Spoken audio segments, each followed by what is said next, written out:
Uma ação conjunta do Ministério do Trabalho e da Polícia Federal desarticulou hoje uma quadrilha especializada em fraudar o seguro-desemprego. Mais de 280 empresas foram identificadas e a fraude pode superar 30 milhões de reais. Mandados de busca e apreensão foram cumpridos em Minas Gerais, São Paulo, Goiás e Tocantins. Segundo a Polícia Federal, os investigados vão responder pelos crimes de formação de quadrilha, estelionato e lavagem de dinheiro.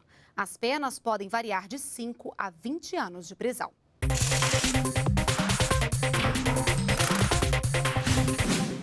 O pagamento do Garantia Safra do mês de agosto já foi autorizado pelo Ministério do Desenvolvimento Agrário. O benefício é relativo à safra 2012 e 2013 e vai ser pago a 74 mil agricultores brasileiros. Esses produtores são dos estados da Bahia, Ceará, Minas Gerais, Pernambuco e Piauí. O Garantia Safra é uma ação do Programa Nacional de Fortalecimento da Agricultura Familiar, o PRONAF, e é voltado a agricultores de regiões que sofrem perda de safra por motivo de seca ou excesso de chuvas. Mais informações no site do Ministério do Desenvolvimento Agrário na internet. De São Paulo, Leonardo Meira.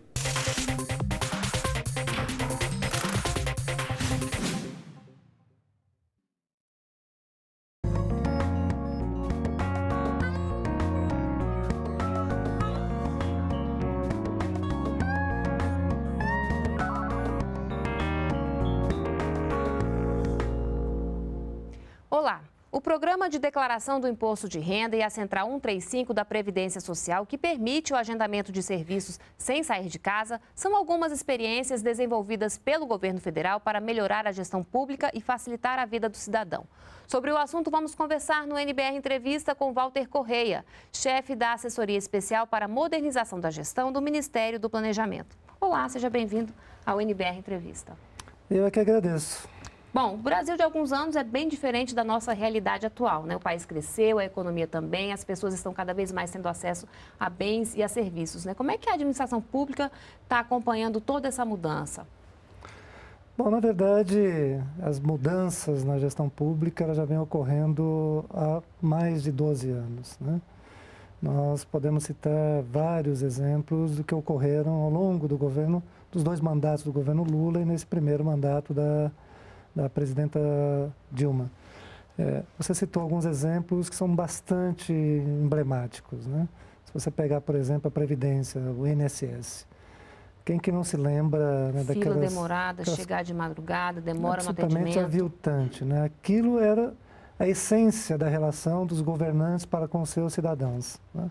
A partir do momento que houve uma determinação enfática do presidente Lula, ao então ministro Nelson Machado na época, de acabar com essa aberração, muito foi feito no âmbito da gestão para acabar com isso. Hoje, as pessoas podem agendar pela internet ou por telefone e se os documentos estiverem ok, em meia hora ela tem o seu benefício gerado. Então, já muita coisa foi feita, mas nós estruturamos ainda mais nos dois últimos anos uma agenda, né, de melhoria da gestão no âmbito do Estado brasileiro. Então, ela se baseia num tripé, vamos dizer assim, em 3 frentes muito claras de intervenções. A primeira delas é a melhoria do atendimento à população, aos cidadãos, né, de uma forma mais global, mas também a competitividade do país, né, a melhoria para as empresas, na questão da desburocratização, na abertura e encerramento de empresas, enfim, no porto sem papel, né, que a gente vem trabalhando bastante, na questão dos aeroportos, enfim. Essa é uma frente muito forte que a gente tem desenvolvido. A outra é a melhoria no gasto público, né? Então, também vários projetos que dão estrutura a essa linha de atuação.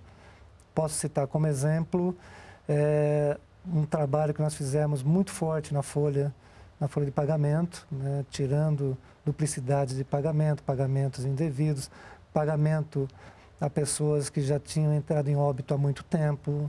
Então, isso já deu uma economia de praticamente 700 milhões ano. E é uma economia que volta para o cidadão, né? Exatamente, ela volta em termos de benefício. Então, nós estamos melhorando essa qualidade.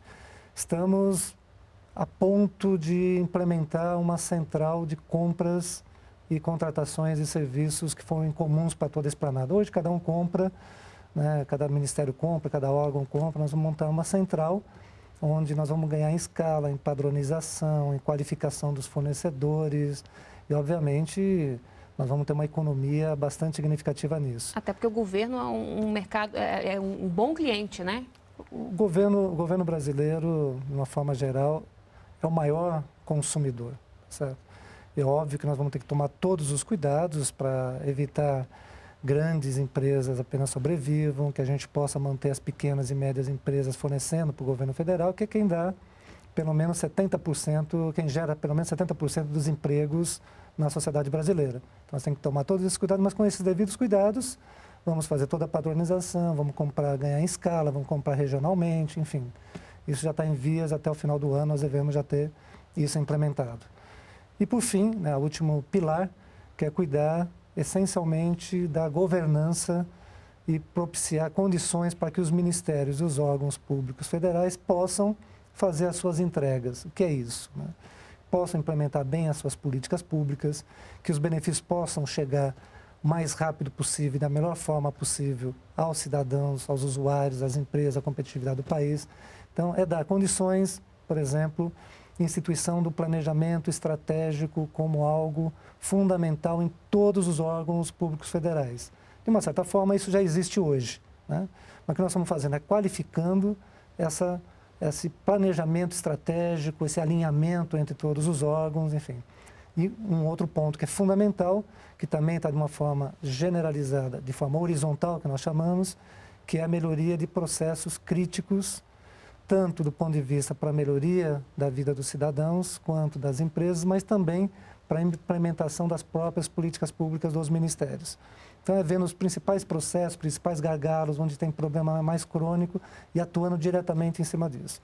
Isso faz com que esses três frentes de trabalho atuando simultaneamente, faz com que a coisa se azeite bem mais, a coisa possa fluir de uma forma duradoura. Não é uma coisa que a gente vem, implementa e vai embora. Da noite para o dia, mas né? É uma coisa também que ela tem que ser permanentemente implementada. Foi como a presidenta falou na implementação da Câmara de Gestão, de Melhoria de Gestão, de Desenvolvimento, da Competitividade, em junho de 2011.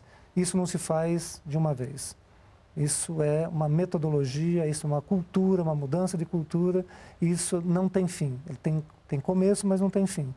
Então, isso é uma busca permanentemente de melhoria na prestação de serviço aos cidadãos. E o foco, cidadão, agilidade, Exatamente. Qualidade no atendimento, né? Exatamente. Bom, exatamente. qual é o papel da tecnologia nessa modernização, nesse processo todo? Então, a tecnologia, ela cumpre um papel absolutamente fundamental.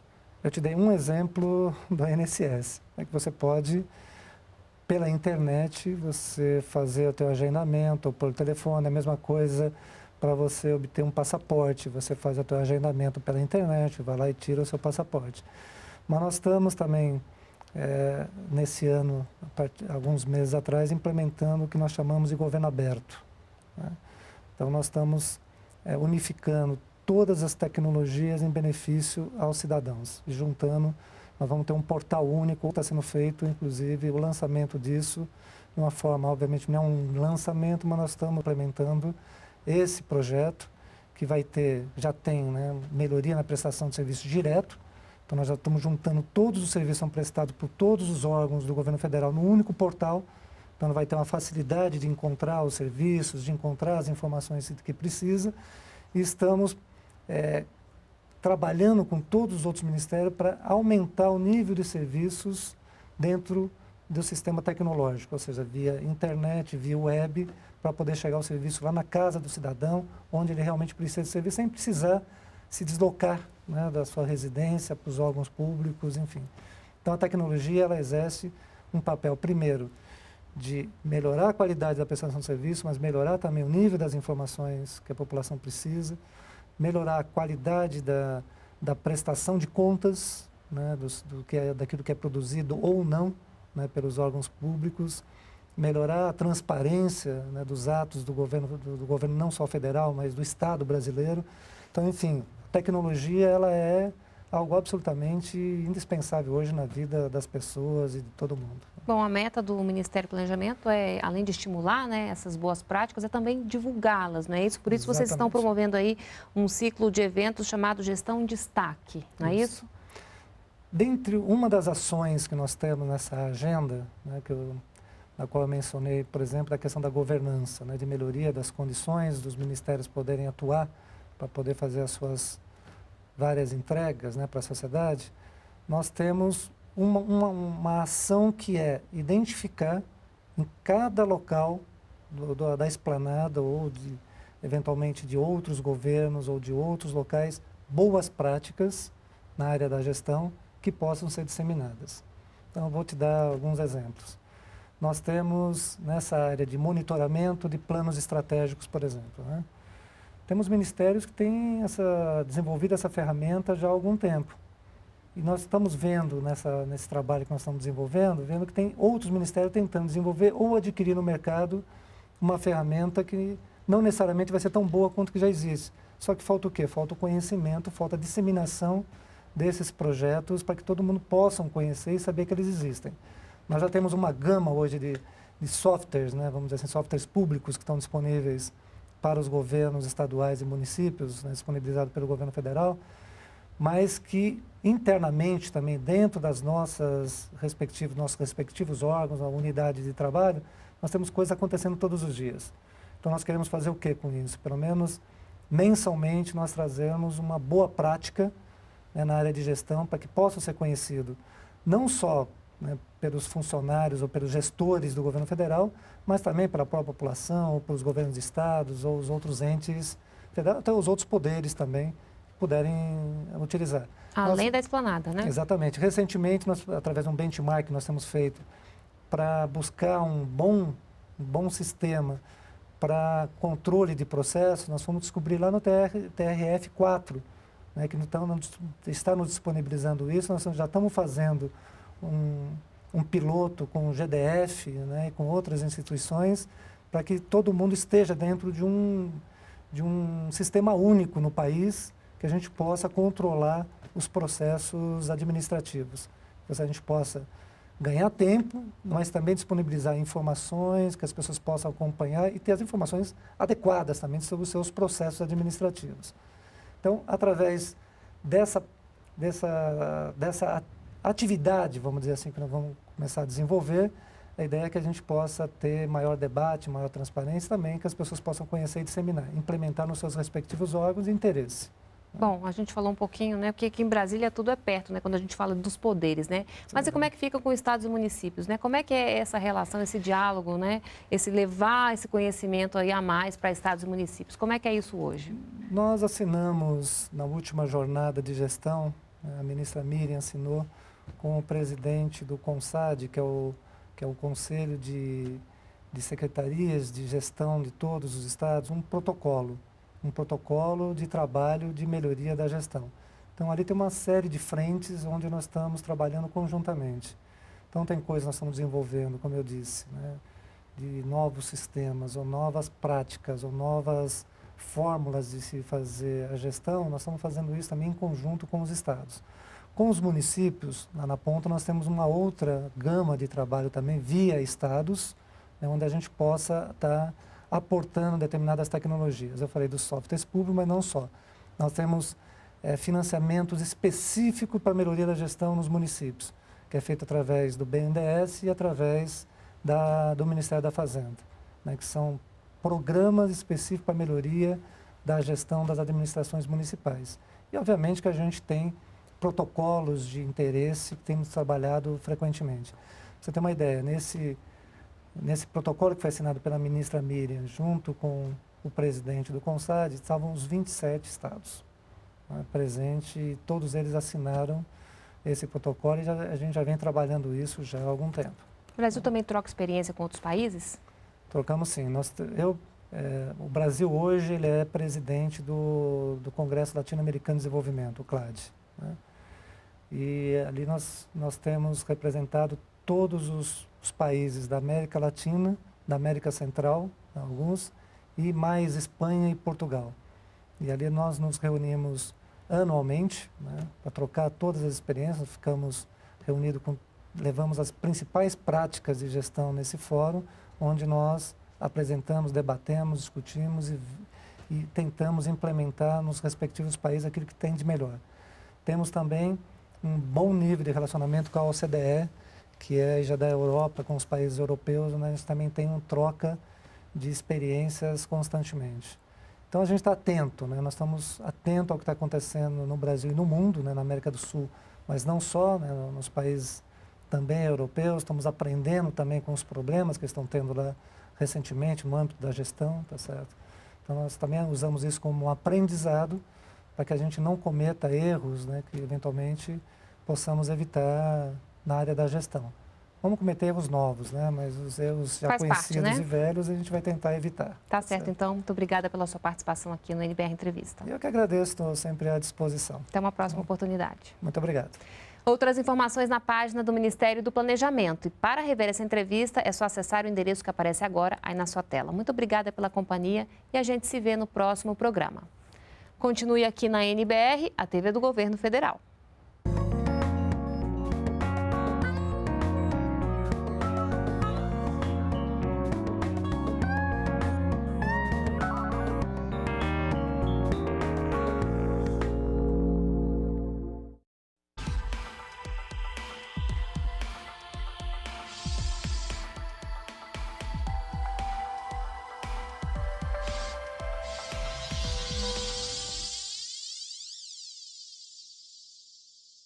Olá, começa agora mais um Saber Direito Debate. Aqui comigo hoje o professor Leandro Antunes. Ele é advogado, consultor jurídico na área trabalhista e mestrando em educação, além de especialista em direito eleitoral. Ele tem 9 anos de experiência como professor de direito e processo do trabalho. Junto com as professoras Isabelle Gravatar, Letícia Aidar e Simone Belfort, publicou o livro CLT Organizada, que eu mostro para vocês logo em seguida.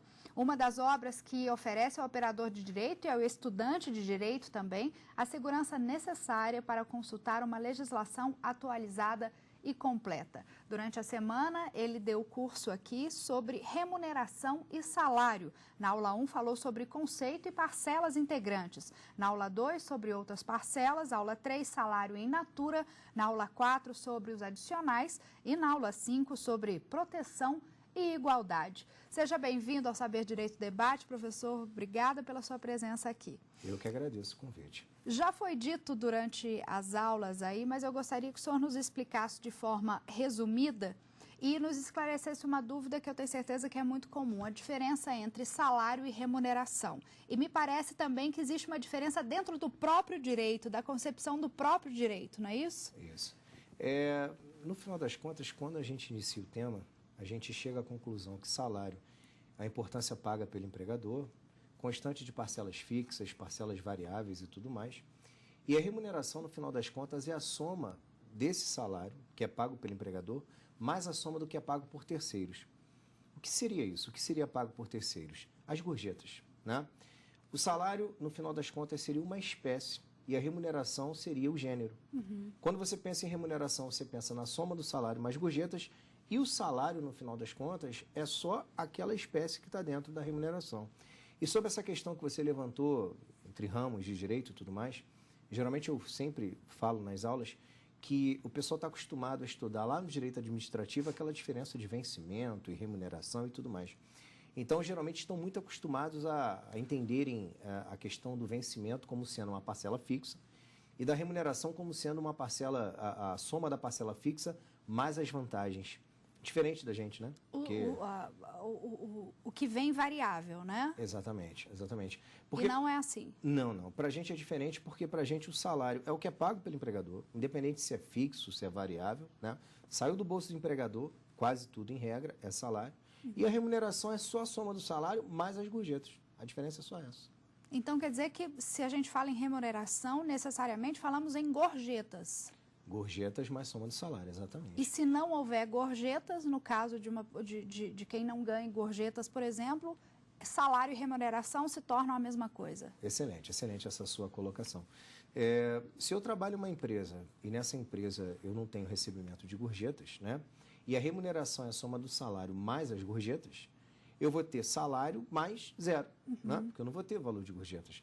Então, obviamente, a remuneração vai acabar sendo igual ao valor do salário. Por isso que muita gente utiliza até como sinônimo, salário e remuneração. Entendi. Bom, e esse tema é interessante não só para alunos e pessoas que exercem a função, trabalham nessa área, como para todo cidadão, porque afinal de contas a grande maioria recebe salário ou remuneração e é sempre interessante a gente aprender um pouco mais, né? E foi importante a gente explicar essa diferença, porque eu gostaria de saber uma coisa. Existe uma polêmica em torno do adicional de insalubridade, que muita gente recebe, mas que ainda existe uma lacuna, a gente pode dizer assim, no direito para dirimir essa questão. Me explica melhor, professor, por essa favor. questão ela é bem, como você falou, controvertida, e é uma questão que ainda gera dúvida para muita gente. Mas nós temos aqui um raciocínio que, mais ou menos, dá para chegar a uma conclusão. A insalubridade, ela sempre incidiu sobre o salário mínimo. A base de cálculo dela sempre foi o salário mínimo, com base no artigo 192 da CLT. Diferente do adicional de periculosidade. Diferente da periculosidade, que está no 193, que incide sobre o salário básico. E a insalubridade sobre o salário mínimo. Inclusive, muita gente até me pergunta isso, poxa, mas qual é a diferença? A diferença é enorme, dependendo da situação. Porque se na periculosidade eu recebo um salário de 10 mil, eu vou ter 30% incidindo sobre 10 mil. Já a insalubridade, eu posso até receber um salário de 10 mil, mas o percentual de insalubridade vai incidir sobre o salário mínimo. Então, uma diferença gritante, no final das contas, né? E aí, o que acontece? O artigo 192 da CLT nos diz que essa insalubridade incide sobre o salário mínimo. Só que aí chega a súmula 4 vinculante do STF e diz que nenhum valor mais poderá tomar por referência o salário mínimo. Ou seja, a insalubridade não poderia mais incidir sobre o salário mínimo. Outra base regulamentar deveria ser criada para incidência da insalubridade. Mas quem deveria criar essa base regulamentar? O Poder Legislativo, que é a autoridade competente. Aí o que fez o TST? O TST modificou a redação da sua súmula 228, que nessa súmula 228... Depois da súmula vinculante do STF. Depois da súmula vinculante. Inclusive, bom você chamar atenção em relação a isso, a mudança do TST só veio por conta da súmula 4 vinculante. Certo. Porque ele pensou assim, poxa, se a súmula 4 não deixa mais ser sobre o salário mínimo, como é que eu vou ter uma súmula minha tomando ainda por base o salário mínimo? Eu vou modificar. Eu vou modificar a redação de salário mínimo para salário básico. Só que quando o TST fez isso, foi apresentada a reclamação ao STF, reclamação de número 6266, em que nessa reclamação, mais ou menos, tentaram dizer ao STF, ou reclamar, como o próprio nome já diz ao STF, que o TST estava funcionando como legislador positivo. Quem deveria trazer essa nova base... Cuja função é do legislativo. Exatamente. Quem deveria trazer essa nova base regulamentar era o Poder Legislativo, e não o TST criar essa nova base regulamentar. O STF acabou suspendendo a parte da súmula que fala em salário básico, e aí vejam, né? Veja, no caso aqui, né, Carolina? Nós tivemos salário mínimo, em dado momento salário básico, em dado momento salário básico suspenso. E agora incide sobre o quê? Não posso deixar o empregado sem, né? Então eu volto a incidir sobre o salário mínimo. Só que um questionamento aqui interessante a ser feito é o seguinte, e aí? Então, continua sendo desrespeitada a súmula 4 vinculante do STF? O STF aqui aplicou aquilo que a gente conhece como declaração de inconstitucionalidade sem pronúncia de nulidade. Ou seja, o STF declarou inconstitucional a regra do 192, mas permitiu a sua aplicação até que nova base regulamentar seja criada. Entendi. Depois, então, depois da súmula do TST ou não? Depois da súmula do TST... Porque foi o próprio STF que disse que aquilo não valia. Isso, né? Foi o próprio STF que disse que não poderia mais ser sobre o salário mínimo. Mas então permitiu que pudesse voltar a incidir sobre o salário mínimo pela falta de legislação sobre como se fosse uma autorização para continuar aplicando aquilo ali. Perfeito, perfeito. Né? Bom, professor, e tem outro tema que é muito interessante, muito falado e discutido, de interesse, eu tenho certeza, de muito trabalhador, que é a questão da equiparação salarial. Né? E eu gostaria que o senhor me dissesse como é que está isso, essa equiparação salarial, nos diferentes tipos de contratação. O senhor falou nas aulas sobre o trabalhador terceirizado, né? E sobre os outros tipos de trabalhador? Bom, um dos requisitos que nós colocamos ao longo das aulas acerca de equiparação salarial é que a prestação de serviços tivesse que ocorrer com o mesmo empregador. E aí o que acontece? Na terceirização eu expliquei que nós teríamos uma diferença em relação à terceirização lícita e ilícita. Mas tem um caso aqui que nem foi tema de aula, mas eu acho interessante a gente aqui esclarecer, que é a equiparação que muitos acham que pode acontecer em relação ao trabalho temporário. Uhum. O trabalho temporário nada mais é do que uma espécie de equiparação, de terceirização, só que a diferença é que no trabalho temporário você pode terceirizar atividade fim, enquanto que na terceirização, estrito senso, você só terceiriza atividade meio.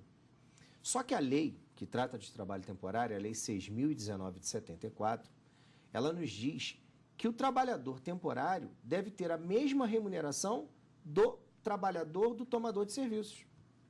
Então, veja, nós temos uma relação trilateral, tomador de serviços, intermediário e o trabalhador temporário. O trabalhador temporário é empregado do intermediário, mas ele tem direito à mesma remuneração do trabalhador que trabalha para o tomador de serviços. Desde que exerça a mesma função e tudo. Na verdade, ele é contratado para exercer a mesma função. E aí que está, foi excelente essa sua pergunta, porque é uma questão técnica mesmo.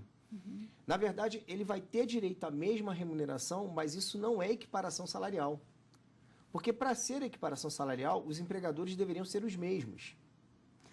E aí foi o que eu te falei. E não são. Exatamente. Isso pela é que existência do intermediário. Exatamente. Isso é o que a gente chama de salário isonômico, ou salário equitativo. O efeito acaba sendo o mesmo, mas tecnicamente falando, não seria um caso de E para equiparação efeitos salarial. jurídicos, não é equiparação salarial. Não é equiparação salarial, por mais que o empregado possa ter direito à mesma remuneração. Tá certo. Bom, a gente vai para um breve intervalo, não saia daí, porque daqui a pouco tem muito mais Saber Direito Debate. Até já.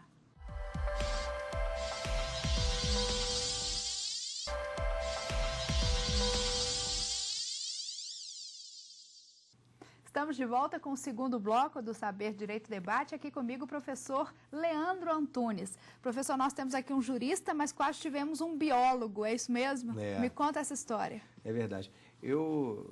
Aquela questão mesmo de você quando está naquele período escolar e tudo mais, não sabe muito ainda o que vai fazer. E eu tinha Cheio disso de também. dúvidas. Pois é, cheio de dúvidas, cheio de oportunidades e tudo mais. Primeiro eu pensei em fazer informática.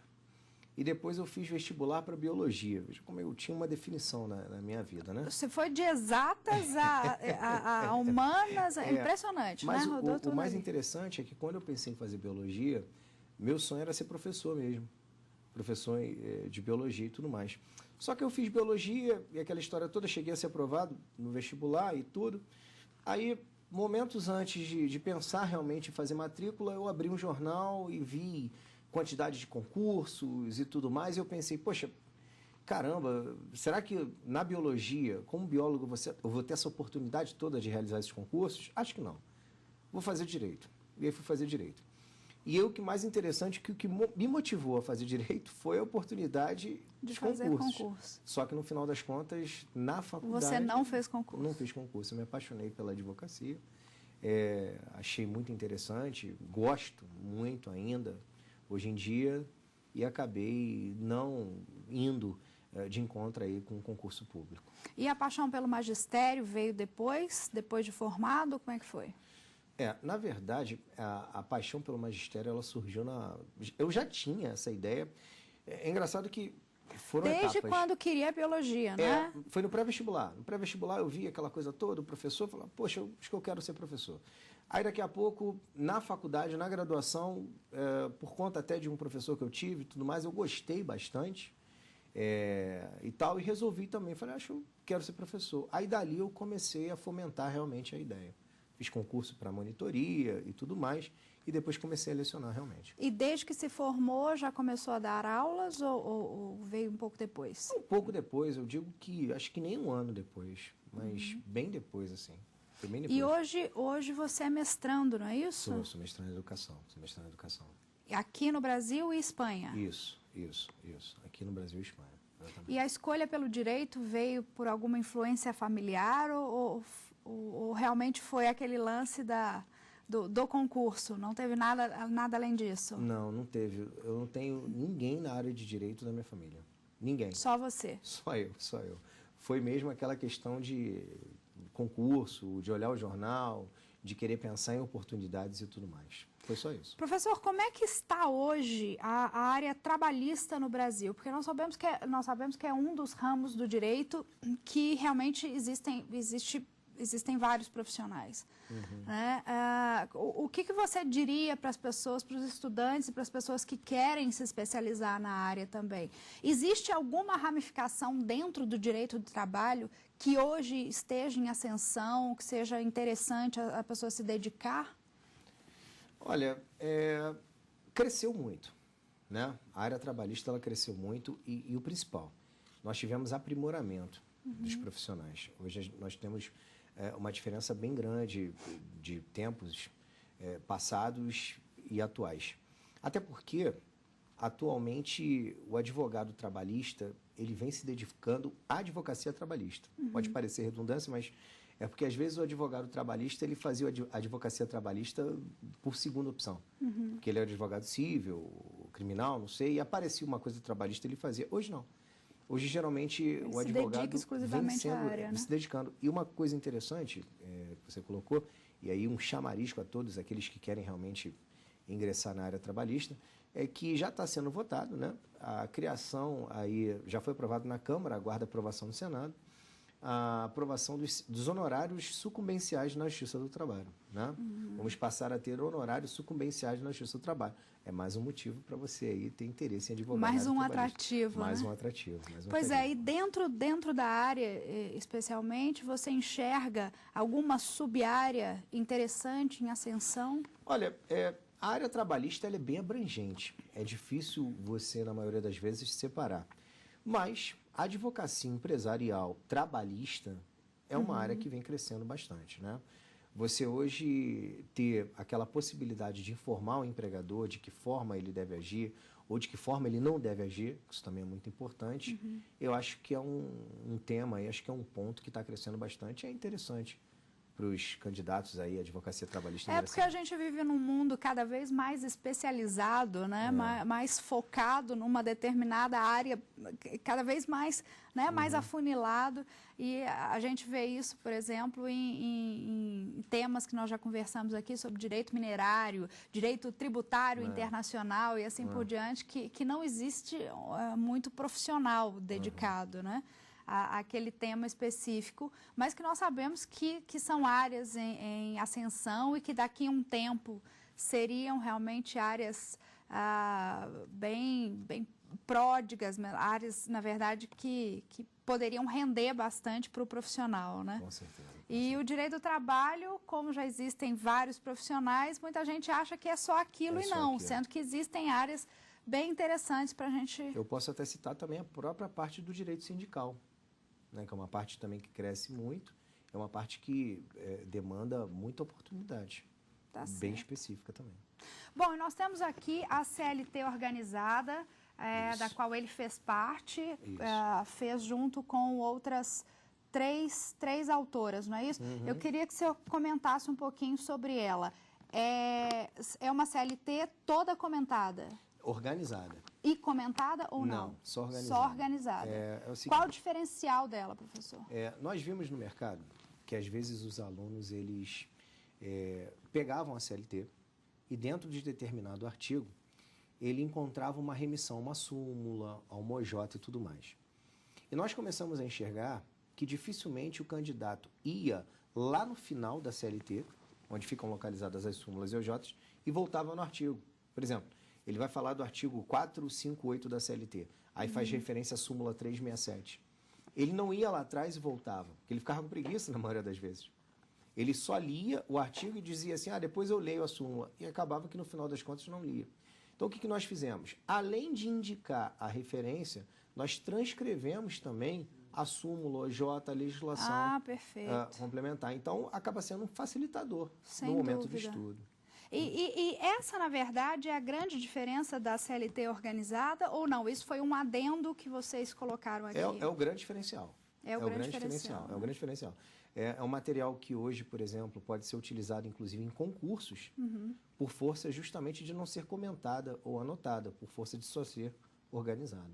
com a súmula aqui é possível se levar para um concurso. É possível. Dependendo do tipo de concurso, sim. Perfeito. Professor, te peço mais um minutinho, a gente vai para o terceiro e último bloco, daqui a pouquinho, não sai daí.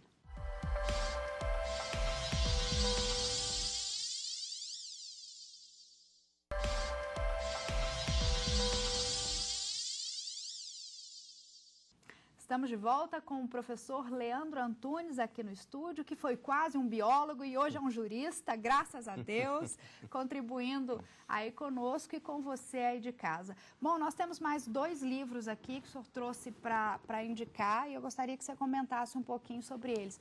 Curso de Direito do Trabalho, Maurício Godinho Delgado. Qual é o diferencial desse livro, professor? Esse livro eu considero o livro mais completo do mercado. O livro que hoje, para mim, traz todas as informações necessárias, todas as informações atualizadas, um livro de fácil entendimento. Uma leitura, obviamente, densa, né? Não é uma leitura tão objetiva, até porque é um manual, agora um livro excepcional.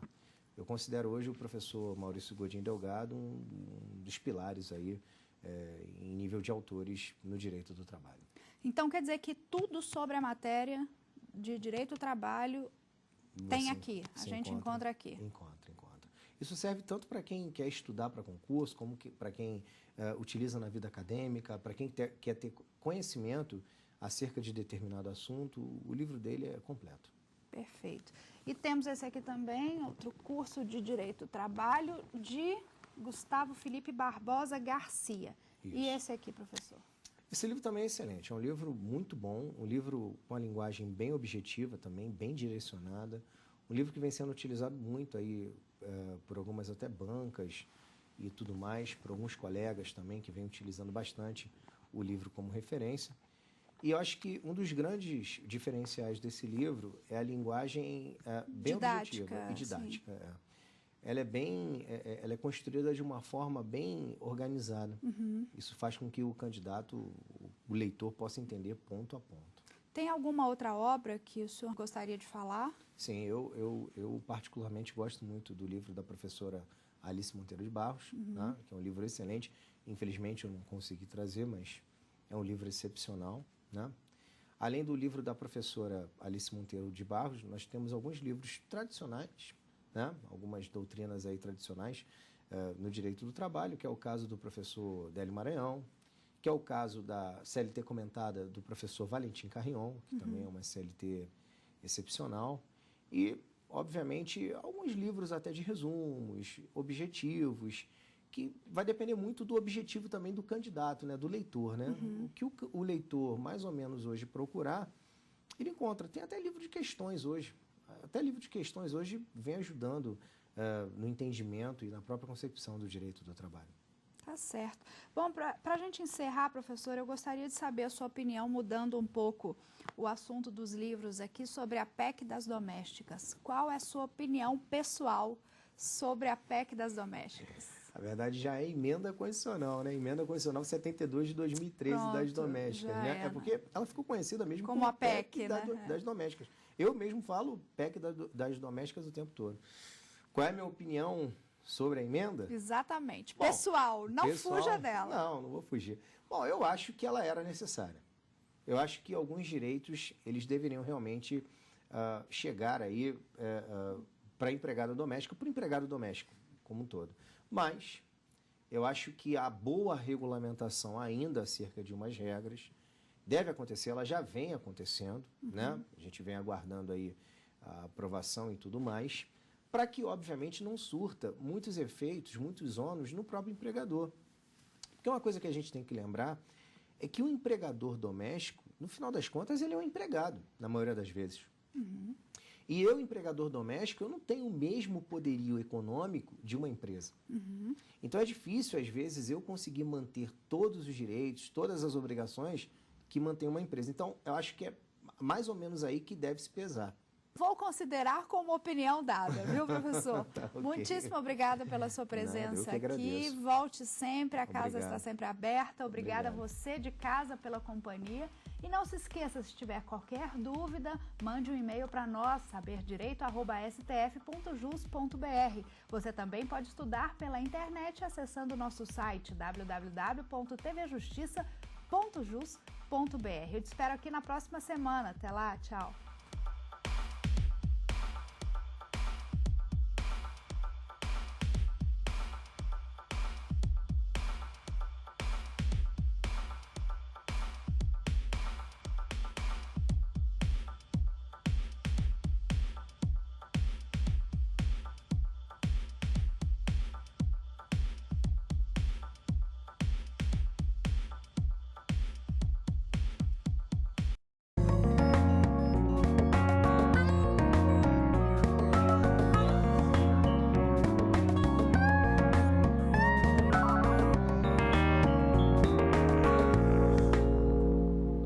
Olá! No ano passado, o governo brasileiro concedeu a 73 mil estrangeiros autorização para trabalhar aqui no país. Essa quantidade de vistos representa um aumento de 3,5% em comparação ao ano de 2011. Por que estrangeiros vêm buscar trabalho no Brasil? Será que eles ocupam as vagas dos brasileiros? Esse é o assunto de hoje do NBR Entrevista. Nosso convidado é Paulo Sérgio de Almeida, presidente do Conselho Nacional de Imigração do Ministério do Trabalho e Emprego. Tudo bem? Muito obrigada pela sua presença. Eu que agradeço a oportunidade. Bom, o Brasil por muito tempo foi exportador de mão de obra e hoje a gente observa o inverso, né? Qual é o motivo disso? O motivo é o desenvolvimento do país, né, o crescimento da nossa economia, a quantidade de projetos que têm sido desenvolvidos no nosso país e que demandam a vinda de profissionais com determinada qualificação, com determinado conhecimento que atualmente não está disponível no nosso país. São pessoas que, como eu falei, não estão aqui no mercado de trabalho, não existe profissionais com esse tipo de conhecimento no mercado de trabalho e, portanto, vêm preencher necessidades que são indispensáveis do contexto atual do nosso país. E o que mais atrai esse trabalhador, né? É o nosso clima, são os salários, é o ambiente, é o país como um todo? Na verdade, é uma demanda do país, ou seja, determinados projetos que são desenvolvidos por empresas que estão aqui estabelecidas demandam esse tipo de profissional. Então, essas empresas é que, na verdade, têm esse tipo de demanda, recrutam esses profissionais no exterior e trazem esses profissionais no nosso país dentro das normas que são aqui estabelecidas, que, obviamente, são normas que privilegiam o uso da mão de obra brasileira. Então, portanto, são profissionais, como eu falei antes, que não estão disponíveis no nosso mercado de trabalho e as empresas, então, recrutam no exterior para trazer esse tipo de profissional que é extremamente necessário para implementar determinados projetos no nosso país. Então, não há risco de se ocupar vagas dos brasileiros? De jeito nenhum, né? Como eu falei, primeiro a prioridade é do brasileiro.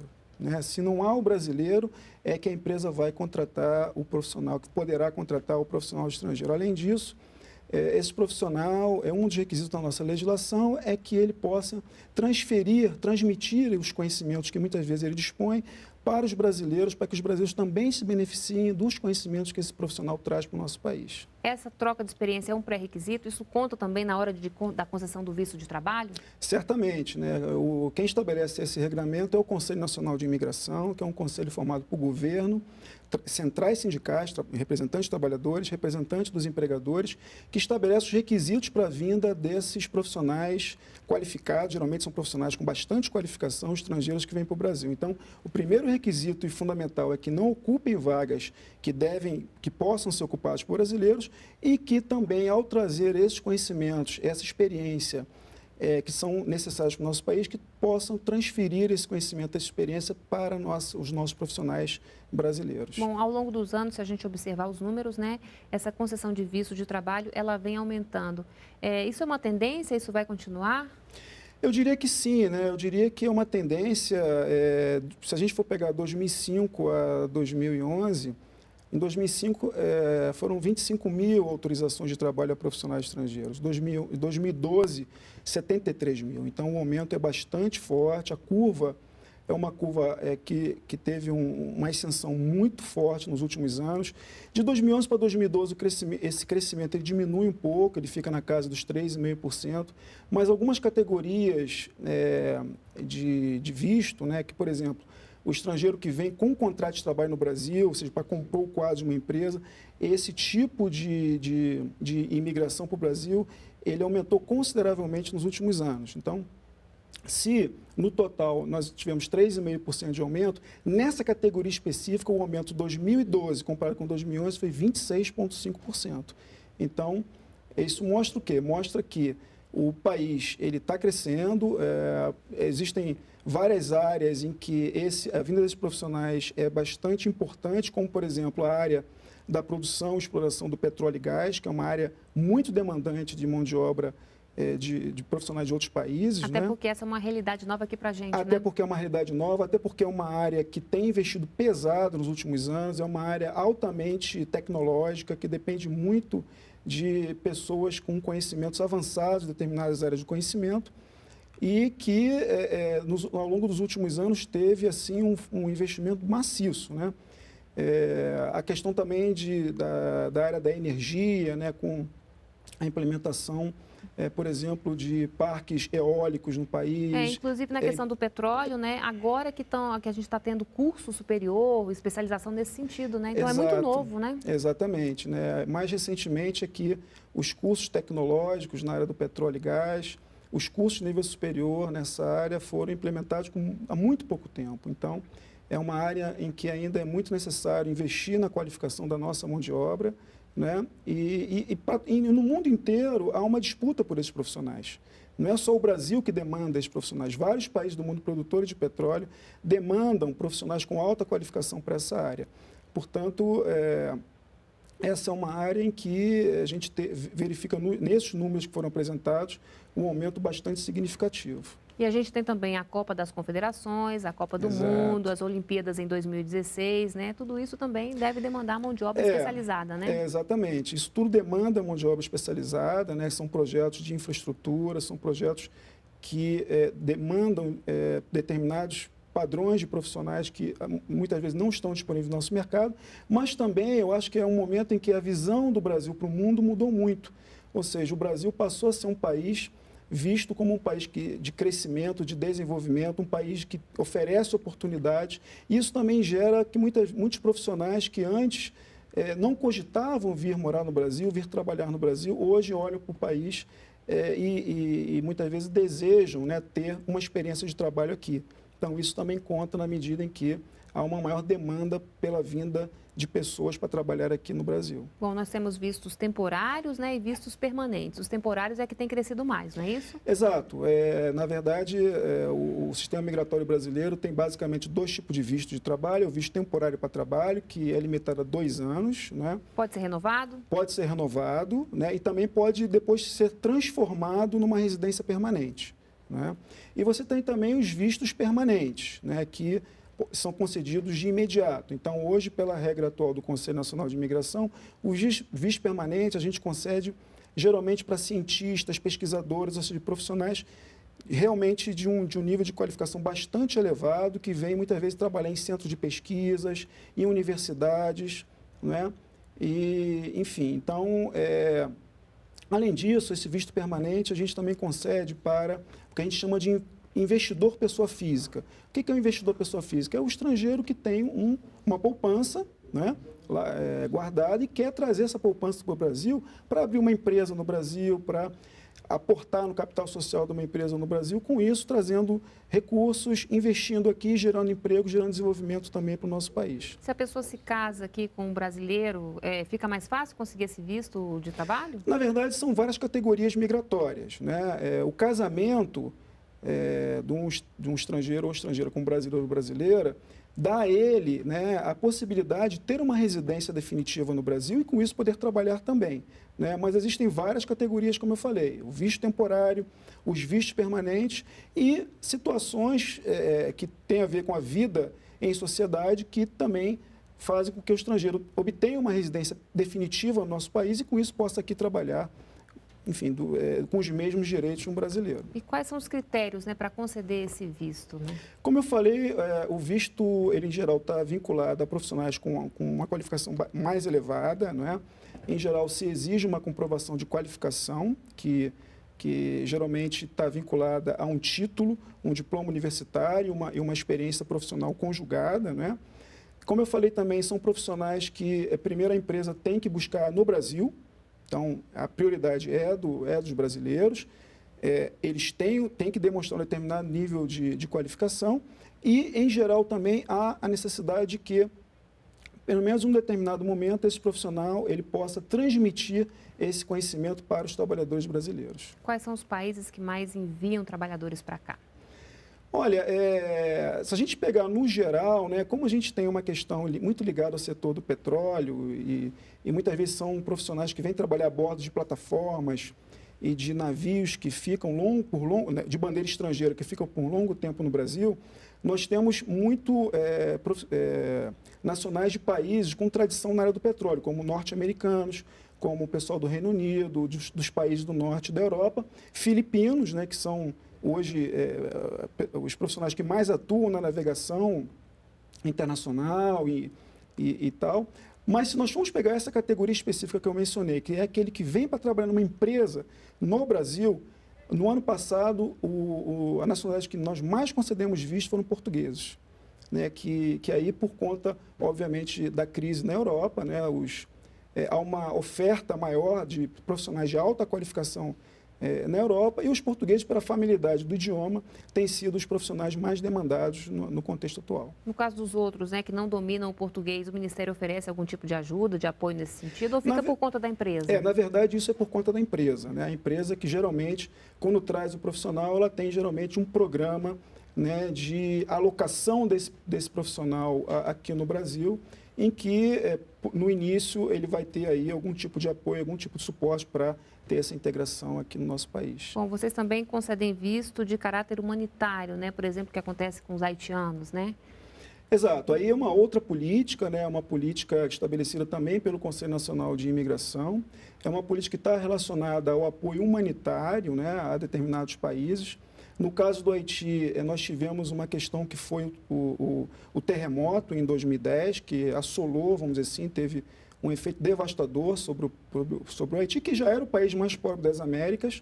E isso gerou, pela primeira vez, nós nunca tivemos migração de haitianos para o Brasil, e naquele momento começou um fluxo de cidadãos do Haiti para o Brasil, um fluxo via fronteira norte do nosso país, e que nós, então, resolvemos tratar com uma política de acolhimento, com uma política de solidariedade ao povo haitiano, dadas as relações entre Brasil e Haiti, e, portanto, então, criamos uma categoria de visto que a gente chamou de visto especial humanitário, né? Ele é voltado somente para haitianos, né? Nós estabelecemos um determinado número de vistos a serem expedidos em 2012 e 2013, né? E ao final de 2013 esse programa ele terá, então, o seu final, né? Então, foi, na verdade, uma situação muito específica, muito especial, singular, porque nós não tivemos isso antes de 2012, né? E nem está previsto nada depois de 2013, mas certamente como isso resultou num número maior de concessão de visto, teve também peso no resultado final dos números da imigração. E com isso eles podem trabalhar, morar aqui no Brasil? Certamente, né? A determinação do Conselho foi de que aqueles que haviam ingressado pela fronteira terrestre antes da edição dessa norma, que foi em janeiro de 2012, eles teriam sua regularização migratória garantida no Brasil e, após a edição da norma, nós, então, estabelecemos que 2.400 vistos seriam expedidos, 1.200 em 2012, 1.200 em 2013, de forma que a gente pudesse, então, ter as pessoas que necessitam buscar uma condição de vida melhor em outro país, nesse caso no Brasil, pudessem vir aqui. E também, assim, a avaliação que a gente faz é de que esses haitianos que entraram no Brasil, a grande maioria, quase a totalidade deles, conseguiu se empregar, está trabalhando, está tendo uma vida normal, está contribuindo aqui com as empresas brasileiras, com o desenvolvimento do nosso próprio país, e com isso também tem recebido o salário, né, tem conseguido mandar algum recurso para suas famílias que muitas vezes ficaram no Haiti, e com isso a gente tem uma situação em que a gente ganha pela a mão de obra que a gente recebe, e ao mesmo tempo o país também ganha porque recebe os recursos que essas pessoas mandam de volta para suas famílias que estão lá necessitando de recursos. Bom, qual é o passo a passo para a concessão de visto para um estrangeiro que queira trabalhar aqui no Brasil? Olha, no sistema brasileiro, tudo começa quando uma empresa demanda a vinda de um profissional estrangeiro, né? Então, em geral, essa empresa, então, ela solicita uma autorização de trabalho ao Ministério do Trabalho e Emprego, né? Conforme, vamos dizer assim, se é um visto temporário para trabalho, tem lá os documentos que são obrigatórios. Isso nós temos um passo a passo muito detalhadinho no site do Ministério do Trabalho e Emprego, no www.mte.gov.br. Ali no link Trabalho Estrangeiro tem um guia de procedimentos. Então, tem tudo ali direitinho, o formulário que você preencher, os documentos e tudo isso. Então, a empresa encaminha esses documentos para o Ministério do Trabalho, o Ministério do Trabalho vai analisar se isso está de acordo com as normas estabelecidas pelo Conselho Nacional de Imigração e vai autorizar ou não a contratação daquele profissional. Autorizando, nós mesmos, Ministério do Trabalho, encaminhamos essa autorização ao Itamaraty para que o visto seja disponibilizado naquele consulado brasileiro no exterior onde reside o estrangeiro. Então, o estrangeiro vai no consulado, retira o visto, entra no Brasil e, a partir daí, já está autorizado a trabalhar. E quem for pego trabalhando sem o visto, o que acontece? Olha, a fiscalização da imigração no Brasil compete à Polícia Federal, né? Então, quem pode trabalhar no Brasil é quem tem um visto permanente, né, em geral, ou quem tem o visto temporário de trabalho, né? Então, na verdade, se a Polícia Federal encontrar um estrangeiro trabalhando sem autorização, certamente a empresa que está utilizando o serviço estrangeiro será multada pela própria Polícia Federal, né? E esse estrangeiro ele poderá receber uma notificação para deixar o país um determinado número de dias, né? E, além disso, também sofreu uma multa por parte da Polícia Federal. Tá certo, muito obrigada e até uma próxima oportunidade. Eu que agradeço. Ficou interessado e quer outras informações? Então entre na página do Ministério do Trabalho. E para rever essa entrevista é só acessar o endereço que aparece agora aí na sua tela. Muito obrigada pela companhia e a gente se vê no próximo programa. Continue aqui na NBR, a TV do Governo Federal.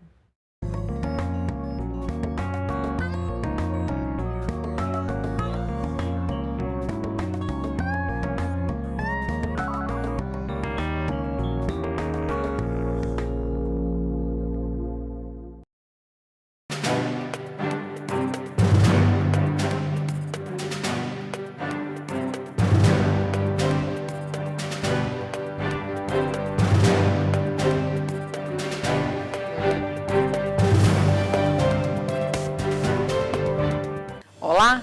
O Brasil se tornou destino cobiçado pelos estrangeiros, seja pelas oportunidades de trabalho por causa do desenvolvimento da economia ou pelo turismo. Mas quais são os critérios do governo brasileiro para conceder esses vistos? Sobre isso eu converso com o presidente do Conselho Nacional de Imigração do Ministério do Trabalho, Paulo Sérgio de Almeida, e com o professor de Direito Internacional da UDF, Sergimar Araújo. Antes, vamos assistir a uma reportagem. O Brasil entrou na lista dos países mais procurados pelos estrangeiros. Por causa disso, o número de vistos emitidos é cada vez maior. De acordo com estatísticas do Ministério das Relações Exteriores, em 2011 foram concedidos 109 mil vistos a mais do que em 2005. Segundo o Conselho Nacional de Imigração, só os vistos emitidos a estrangeiros para trabalhar no Brasil passaram de 42 mil em 2009 para mais de 70 mil em 2011.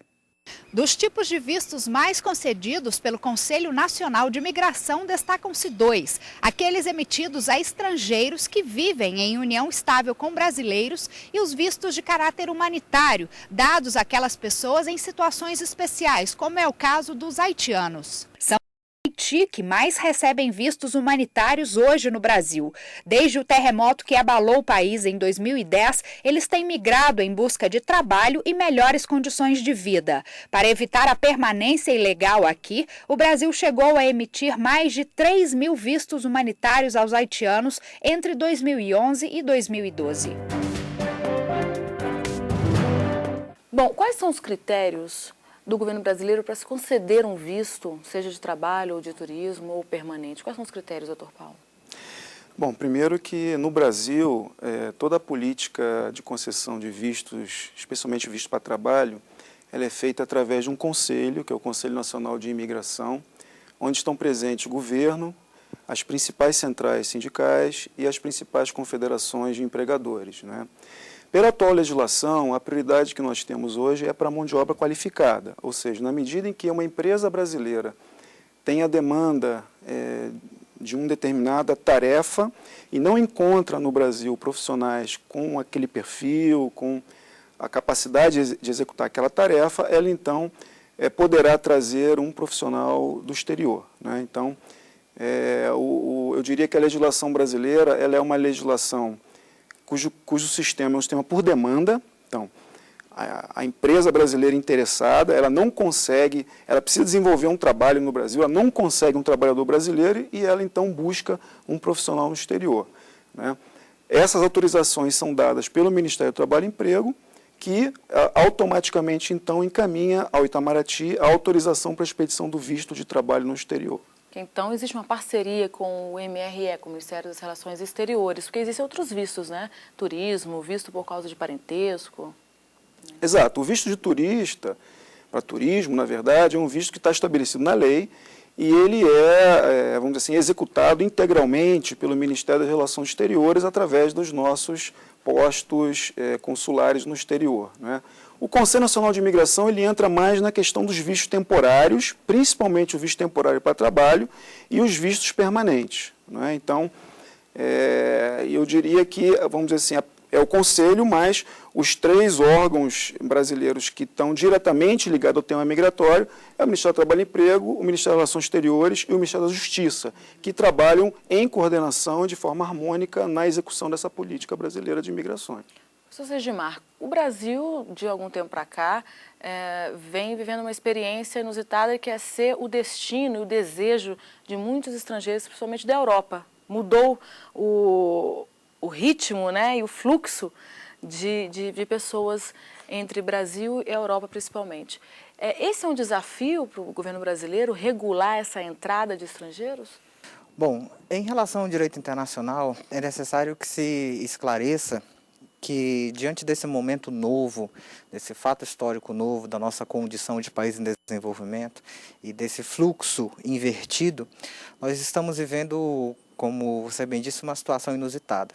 Essa situação inusitada, ela nos remete necessariamente ao comparativo com outras nações, especialmente a Europa, onde não é, eu diria até certo ponto, tão simples para que um brasileiro possa trabalhar ou ter a sua condição, a autorização, o visto de trabalho reconhecido. O Brasil, como explicou muito bem o Dr. Paulo Sérgio, ele tem uma política voltada à sua necessidade de demanda, de oferta, né? A necessidade, carência dessa mão de obra especializada. No entanto, o direito internacional, e aí a minha preocupação enquanto analista da legislação, é a questão do princípio da reciprocidade, para que tenhamos que tomar cuidado para que agora não seja o nosso momento de revanchismo, em que, por exemplo, há alguns anos existem situações notórias como a de médicos e dentistas brasileiros que têm dificuldades em ter o seu diploma reconhecido em Portugal, nada obstante o Estatuto da Igualdade, por uma questão de reserva de mercado, pelo fato de um protecionismo da sua massa, da sua condição trabalhadora. Então, o direito internacional, pelo princípio da reciprocidade, eu faço essa ressalva, nós precisamos ter cuidado para não buscarmos agora essa revanche. Durante tantos anos fomos perseguidos, tivemos os nossos vistos dificultados, negados, e agora nós temos a oportunidade de aceitar ou não esses estrangeiros que pretendem aqui trabalhar. Quando o senhor menciona o princípio da reciprocidade, é inevitável lembrar de alguns casos até recentes de brasileiros com visto para entrar, por exemplo, na Espanha e que são barrados e ficam 3, 4 dias em aeroportos e acabam sendo mandados de volta. E o Brasil deu uma declaração recente de que iria agir com o princípio de reciprocidade também, principalmente em relação aos espanhóis, ser um pouco mais rigoroso. Isso é uma forma de aprender a lidar com esse fluxo maior também, doutor Paulo? Olha, eu diria que a experiência brasileira, diferente de vários países do mundo em relação à questão migratória, é uma experiência muito positiva, né? Acho que a maioria dos brasileiros tem, vamos dizer assim, uma herança de migrações, né? Tem suas famílias migrantes e os migrantes no Brasil eles estão muito associados com o desenvolvimento do próprio país, né? Então, eu diria que o Brasil não tem que seguir exemplos de outros países. Eu acho que nós temos que, vamos dizer assim, estabelecer as nossas políticas conforme os próprios interesses que nós temos, né? Na medida em que, para que a gente possa se desenvolver, uma das questões é nós termos os profissionais capazes de trazer o expertise, o conhecimento e as informações que são necessárias para o nosso próprio processo de crescimento e desenvolvimento, né? Nós temos que traçar as nossas políticas com base nisso, né? Eu acho que não é um caso aí de revanchismo ou de aplicar, porque fez tal coisa. Eu acho que não. Acho que nós temos que ver qual é o interesse brasileiro, o que orienta, vamos dizer assim, essas políticas no sentido de nós, então, podermos atrair aqueles profissionais que são importantes para o nosso desenvolvimento. É isso que o CENIG trabalha. Outra questão que é fundamental é que o Brasil ele é um país que respeita integralmente os direitos humanos fundamentais das pessoas, né? E é o que nós defendemos em relação aos brasileiros que estão no exterior, que respeitem seus direitos humanos, seus direitos fundamentais. Afinal de contas, são pessoas que foram para outros países para trabalhar, né? Não estão cometendo nenhum crime, né? São pessoas que estão contribuindo com a economia desses países, que muitas vezes pagam tributos, pagam impostos, e de certa forma, o que nós sempre exigimos foi o respeito aos direitos dessas pessoas. Obviamente, cada país tem suas políticas, né, dentro dos seus princípios soberanos,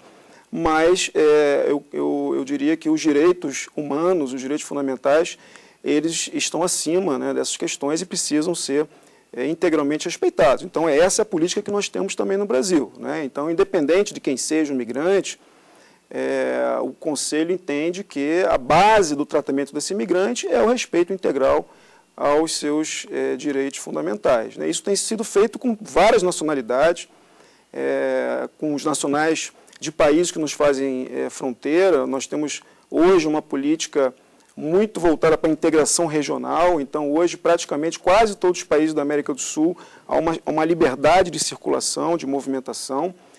Esses nacionais desses países podem vir para o Brasil para aqui residir, para trabalhar, assim como os brasileiros podem ir para esses outros países. Nós temos tido uma atitude bastante humanitária em relação a questões migratórias mais recentes, como é o caso dos haitianos, por exemplo, em que, diferente de vários países que historicamente adotaram posturas de deportação, posturas de não acolhimento, né, o Brasil demonstrou uma atitude solidária, uma atitude, vamos dizer assim, que entende a questão dos haitianos como uma questão muito vinculada ao histórico de pobreza, de catástrofes que assolaram aquele país. Então, nós adotamos uma política, vamos dizer assim, de solidariedade, de acolhimento, que eu acho que é bastante relevante nesse momento. Professor, quais são as possibilidades, as formas de se legalizar um estrangeiro no Brasil? O que diz a lei sobre isso? Bom, a legislação brasileira, ela, diante dessa possibilidade de regularização do estrangeiro no país, ela vai traçar possibilidades que vão além daquele estrangeiro que entrou no país de forma regular. Existe a possibilidade de que o indivíduo que reside ininterruptamente no Brasil, isso está na nossa Constituição, inclusive, durante um período de tempo, me foge agora a memória, salvo engano, 15 anos, né, ele, desde que tenha o domínio do idioma, idoneidade moral, ele pode requisitar a nacionalidade brasileira. Então, ainda que ele esteja no Brasil ou aqui tenha entrado em condição irregular, mas se ele conseguiu permanecer durante todo esse tempo, sem que a sua presença seja detectada pelas autoridades de fronteira, ele pode requisitar a nacionalidade brasileira. Isso sem contar com inúmeras manifestações de acolhimento, como aconteceu há cerca de 2 anos atrás, quando o governo brasileiro, até por uma questão de respeito aos nossos países fronteiriços, ele possibilitou que diversos estrangeiros comparecessem à Polícia Federal, especialmente os oriundos do Mercosul, para que regularizassem sua situação, especialmente inúmeros peruanos, bolivianos, né? O que demonstra realmente que o Brasil, nesse aspecto, ele é realmente país de todos, não apenas dos brasileiros, mas também dos estrangeiros que aqui nos buscam. A questão que eu levantei né, sobre o princípio da reciprocidade, ela passa por um sentimento, digamos assim, e que a parte da população, né, detém, de que o governo brasileiro, de alguma maneira, ele deveria também, quando esse tipo de situação de rejeição acontece no exterior, você citou o caso dos espanhóis, nós podemos citar inúmeros casos de brasileiros que são deportados à Inglaterra ou que não conseguem entrar nos Estados Unidos, e nós percebemos que há um sentimento nacional de que haveria ali uma certa carência de proteção, né? O Itamaraty se manifesta, mas o que acontece? Existe uma política de Estado envolvida. Né? Cada país tem a liberdade, a chamada autodeterminação dos povos. Cada país tem a liberdade de construir sua legislação e dizer de que maneira se relacionará com o outro, inclusive com outros países. E nesse momento é necessário que se esclareça. O visto, ele é a possibilidade, como alguns dizem, de bater a porta, mas ele não garante necessariamente a sua entrada. Existe um teor discricionário do agente da imigração que lhe recebe no porto de fronteira, aeroporto ou porto, que pode perfeitamente rejeitar e impedir a sua entrada. E é isso que é muito difícil entender, como é que eu consigo um visto para os Estados Unidos e ao desembarcar no aeroporto JFK, um oficial da imigração, por algum motivo, que eles não precisam declarar qual é, ele não permite o meu acesso. Então, o sentimento do porquê que não fazemos a mesma coisa. Muito bem explicado, porque a nossa necessidade econômica é dessa mão de obra qualificada. Então não haveria sentido de rejeitar uma mão de obra qualificada porque os brasileiros nos Estados Unidos, na Inglaterra, na Austrália, estão sendo rejeitados eventualmente, né? Isso é uma questão econômica. Há um trabalho de busca que se chama de headhunters. Não apenas as empresas fazem, mas vários países assim também fazem. O Canadá está promovendo isso nesse momento, a Austrália está promovendo isso nesse momento. O que eles buscam? Eles buscam mão de obra qualificada. Não apenas o Brasil precisa de engenheiros, físicos, matemáticos, né, especialistas nas diversas áreas do conhecimento. Esses países também precisam dessa mão de obra. Então, hoje há um mercado latente, uma demanda por alta tecnologia e tudo isso passa pela necessidade de mão de obra. Então, quem detiver os melhores atrativos vai conseguir essa mão de obra para alavancar a sua economia. Bom, nós vamos para um breve intervalo e, na sequência, a gente volta a falar sobre a liberação de vistos pelo governo brasileiro. Até já. Vem aí o 4º Congresso Internacional de Direito Processual, que vai abordar o tema A Elaboração do Direito Processual, seus limites e aspectos no direito internacional. O evento será realizado entre os dias 16 e 18 de maio, em Olinda, Pernambuco. Informações e inscrições no site www.mauriciodenassau.edu.br.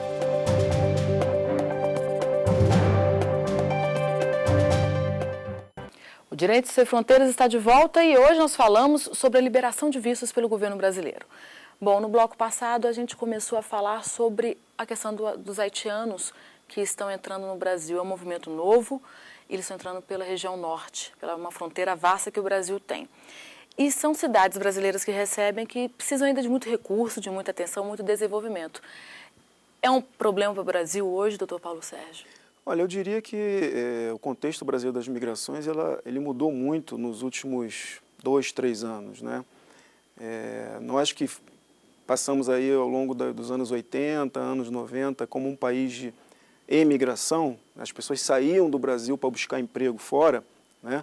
Nós gradativamente passamos a ser novamente, né, aquilo que sempre fomos, que é um país de imigração. Então, o país começa a ter um destaque no cenário internacional, né, e isso atrai a atenção das pessoas que circulam pelo mundo, né, das pessoas que circulam pelo mundo. Então, o Brasil passa a ser, vamos dizer assim, um destino ao lado de outros destinos que historicamente aí nos últimos anos, nas últimas décadas, está colocado, né? Então, isso faz com que a imigração ela aumente para o Brasil, né? Seja a imigração estimulada, ou seja, aquela em que nós demandamos determinado perfil de imigrante, como também aquela imigração espontânea, né? Então, isso aconteceu em relação ao Haiti. Nós nunca tivemos migração haitiana, né? O Brasil nunca foi um destino para a população haitiana e passou a ser na medida em que o Brasil, como eu falei, desponta no cenário internacional e também na medida em que o Brasil passou a atuar na missão de estabilização da ONU. Aliás, o Brasil é o líder da missão de estabilização da ONU lá no Haiti. O país passou a ficar conhecido pela população haitiana.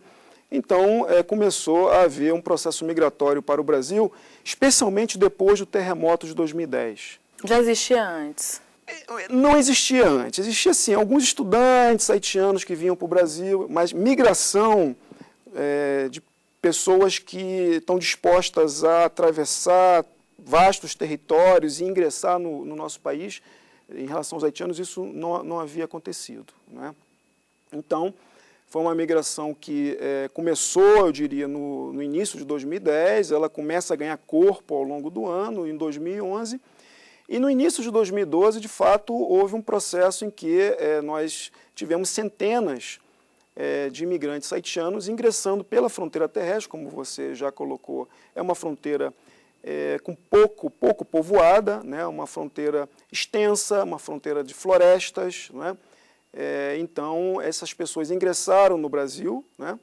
E então isso gerou a necessidade do nosso país estabelecer uma política própria para os haitianos. E como eu já mencionei, foi uma política que manteve as portas do país abertas para os haitianos, né? Nós criamos, através de uma resolução do Conselho, a possibilidade da nossa embaixada do Brasil em Porto Príncipe expedir vistos para haitianos, coisa que pouquíssimos países do mundo fazem, né? Ou seja, você já estabelecer um regime em que o haitiano possa ir na nossa embaixada e dali ele sai com o passaporte dele com visto, podendo ingressar em qualquer cidade brasileira e aqui residir, aqui trabalhar, aqui se estabelecer, né? Eu diria que a migração, quando ela é feita de forma irregular, ela é uma questão muito complicada, né? Porque as pessoas que entram no país de forma irregular, elas estão muito vulneráveis, né? Elas estão vulneráveis à exploração laboral, por exemplo, né?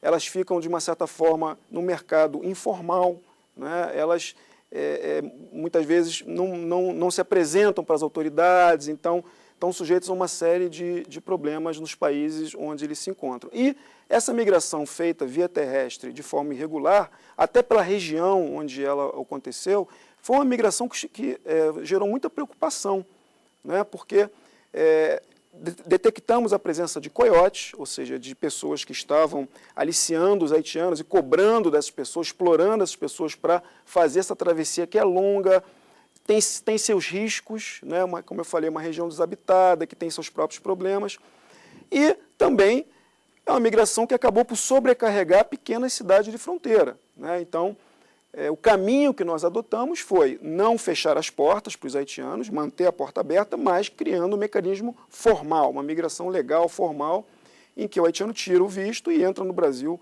com todos os direitos, né? E, ao fazer isso, obviamente que a ideia era desestimular essa migração pela fronteira, por entender que é uma migração que tem um potencial de geração de problemas, de riscos para a região de fronteira, mas principalmente para os próprios migrantes que acabam se sujeitando a mecanismos, muitas vezes, de exploração, né, de achaque, de violência, e isso não é bom. O Brasil enfrenta problemas com a imigração ilegal. Nos casos bolivianos, por exemplo, em São Paulo, que casos notórios de trabalho escravo, de mão de obra totalmente irregular, informal, que cria um mundo clandestino obscuro de trabalho, né?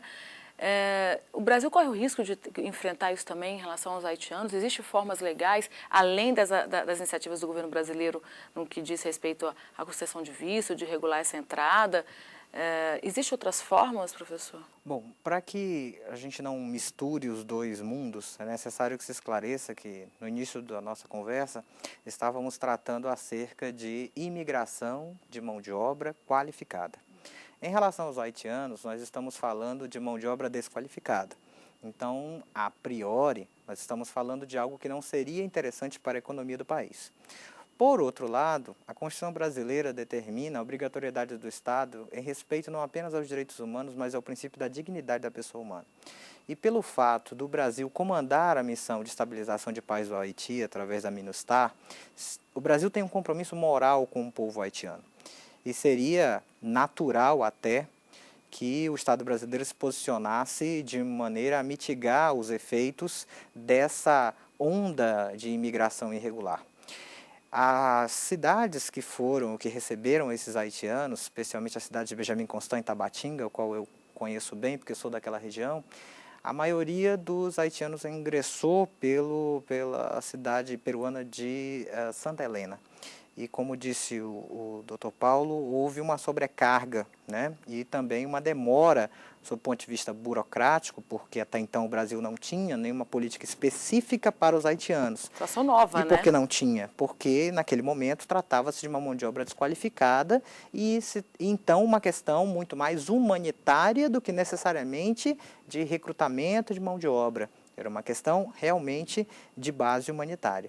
Então essa política foi idealizada, isso levou algum tempo, eles ficaram vários meses, alguns, né, expostos a serem aliciados ou em risco de serem aliciados ao crime organizado, a uma área de fronteira, o tráfico de drogas é bastante intenso na região, prostituição, né, uma série de outros problemas, mas que felizmente o Brasil conseguiu, ao meu ver, encontrar um ponto de equilíbrio onde ele deu solução para aquela leva que se encontrava naquele limbo jurídico da ilegalidade e da possibilidade de entrar ou não, mas ao mesmo tempo, ao criar mecanismos para que isso fosse feito na própria embaixada em Porto Príncipe, ele desestimula a vinda de novos de forma ilegal, já que ele pode ir lá no Haiti fazer esse pedido. Com relação aos bolivianos, né, que vivem uma situação muitas vezes degradante, o Ministério do Trabalho tem recebido várias denúncias, né, de trabalho escravo, nós temos uma situação que é inerente às diferenças econômicas entre os países. A economia brasileira, em relação aos demais países da nossa chamada fronteira seca, é a maior das economias. Necessariamente ela acaba atraindo uma gama de mão de obra que não encontra oportunidade de trabalho nos seus países de origem e que, pela nossa vastidão de fronteira, pelo nosso pequeno aparato de fiscalização, a Polícia Federal não tem condições numéricas de promover um efetivo controle das nossas fronteiras pelo seu diminuto efetivo.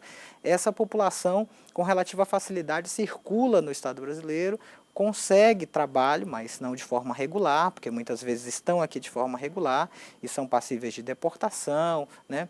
Enfim, de serem devolvidos ao seu país de origem. Mas o Brasil, como disse o doutor Paulo Sérgio, é um país que tem uma política imigratória diferenciada. O senhor acredita que a gente não corre o risco, o país não corre o risco de enfrentar uma situação com os haitianos, igual que tenta resolver agora com os bolivianos, até para o bem desses bolivianos que vêm para o Brasil e são muitas vezes explorados por outros bolivianos que já estão aqui. Eu não creio nessa possibilidade. O fluxo migratório de peruanos, bolivianos, né, e em sua até colombianos, ele não é de agora. Na verdade, o Brasil, especialmente, eu sou do norte, cresci em Manaus, e Manaus é uma população muito grande de pessoas que, descendo o rio Amazonas, vieram de várias cidades peruanas e que se fixaram na região, constituíram família, né? E o Brasil ele tem uma boa relação com seus parceiros, com seus vizinhos. Eu não acredito que vá haver uma mudança substancial naquilo que já vem acontecendo historicamente. O que a política de imigração atual fez foi, ao meu ver, facilitar a regularização desses que aqui se encontram e que por aqui vieram por vários motivos e caminhos diferentes. E isso é muito bom, porque não apenas contribui com a nossa economia, apesar de termos um problema, o fato de não ser mão de obra qualificada, mas é muito melhor que todos esses sejam regularizados para que se possa ter o controle. Eventualmente, ele pode ser um condenado em seu país de origem, que pode estar sendo procurado por lá, ele pode estar aqui como uma forma, né, ou participando do tráfico internacional de entorpecentes. Então, esse controle é necessário, independentemente de ser qualificado ou desqualificado. O governo brasileiro precisa saber que esse estrangeiro está aqui. E só tem uma maneira, é regularizando a sua permanência no Brasil. Ok, muito obrigada pela participação dos senhores aqui no Direito Sem Fronteiras. Nosso programa fica por aqui. Hoje nós tratamos sobre a liberação de vistos pelo governo brasileiro. Eu conversei com o Dr. Paulo Sérgio Almeida, ele é presidente do Conselho Nacional de Imigração do Ministério do Trabalho, e com o professor de Direito Internacional da UDF, Sergimar Araújo. E eu agradeço também a você que nos acompanhou em mais esta edição. Você pode fazer sugestões ao Direito Sem Fronteiras pelo e-mail direitosemfronteiras@stf.jus.br ou assistir também o nosso programa no site www.tvjustiça.jus.br. Eu agradeço a você mais uma vez e aguardo até a próxima semana. Até lá!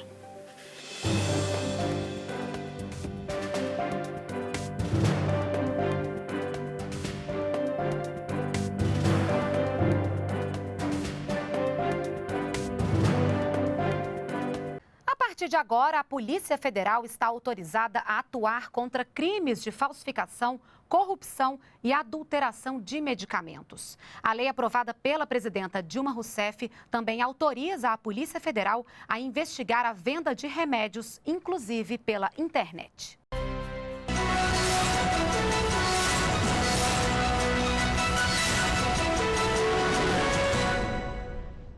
Olá, amigos da TV Justiça, já está no ar mais uma edição de Justiça em Foco. Você já sabe, é o programa que leva você, cidadão brasileiro, até o dia a dia dos tribunais de todo o país.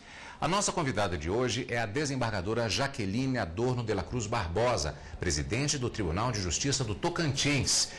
Primeiro, como sempre, vamos conhecer a carreira da desembargadora e depois voltamos.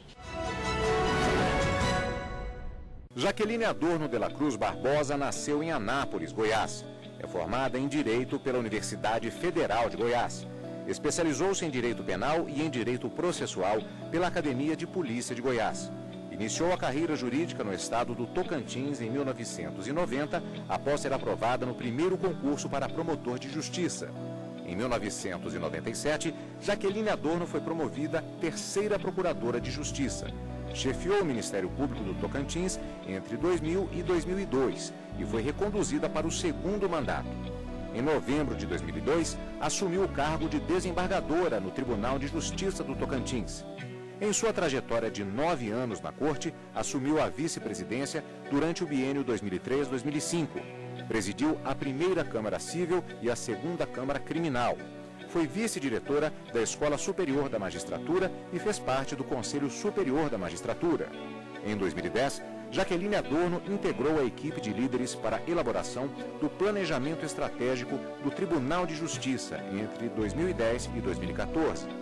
Foi eleita presidente do Tribunal de Justiça do Tocantins em dezembro de 2010 e tomou posse em fevereiro de 2011.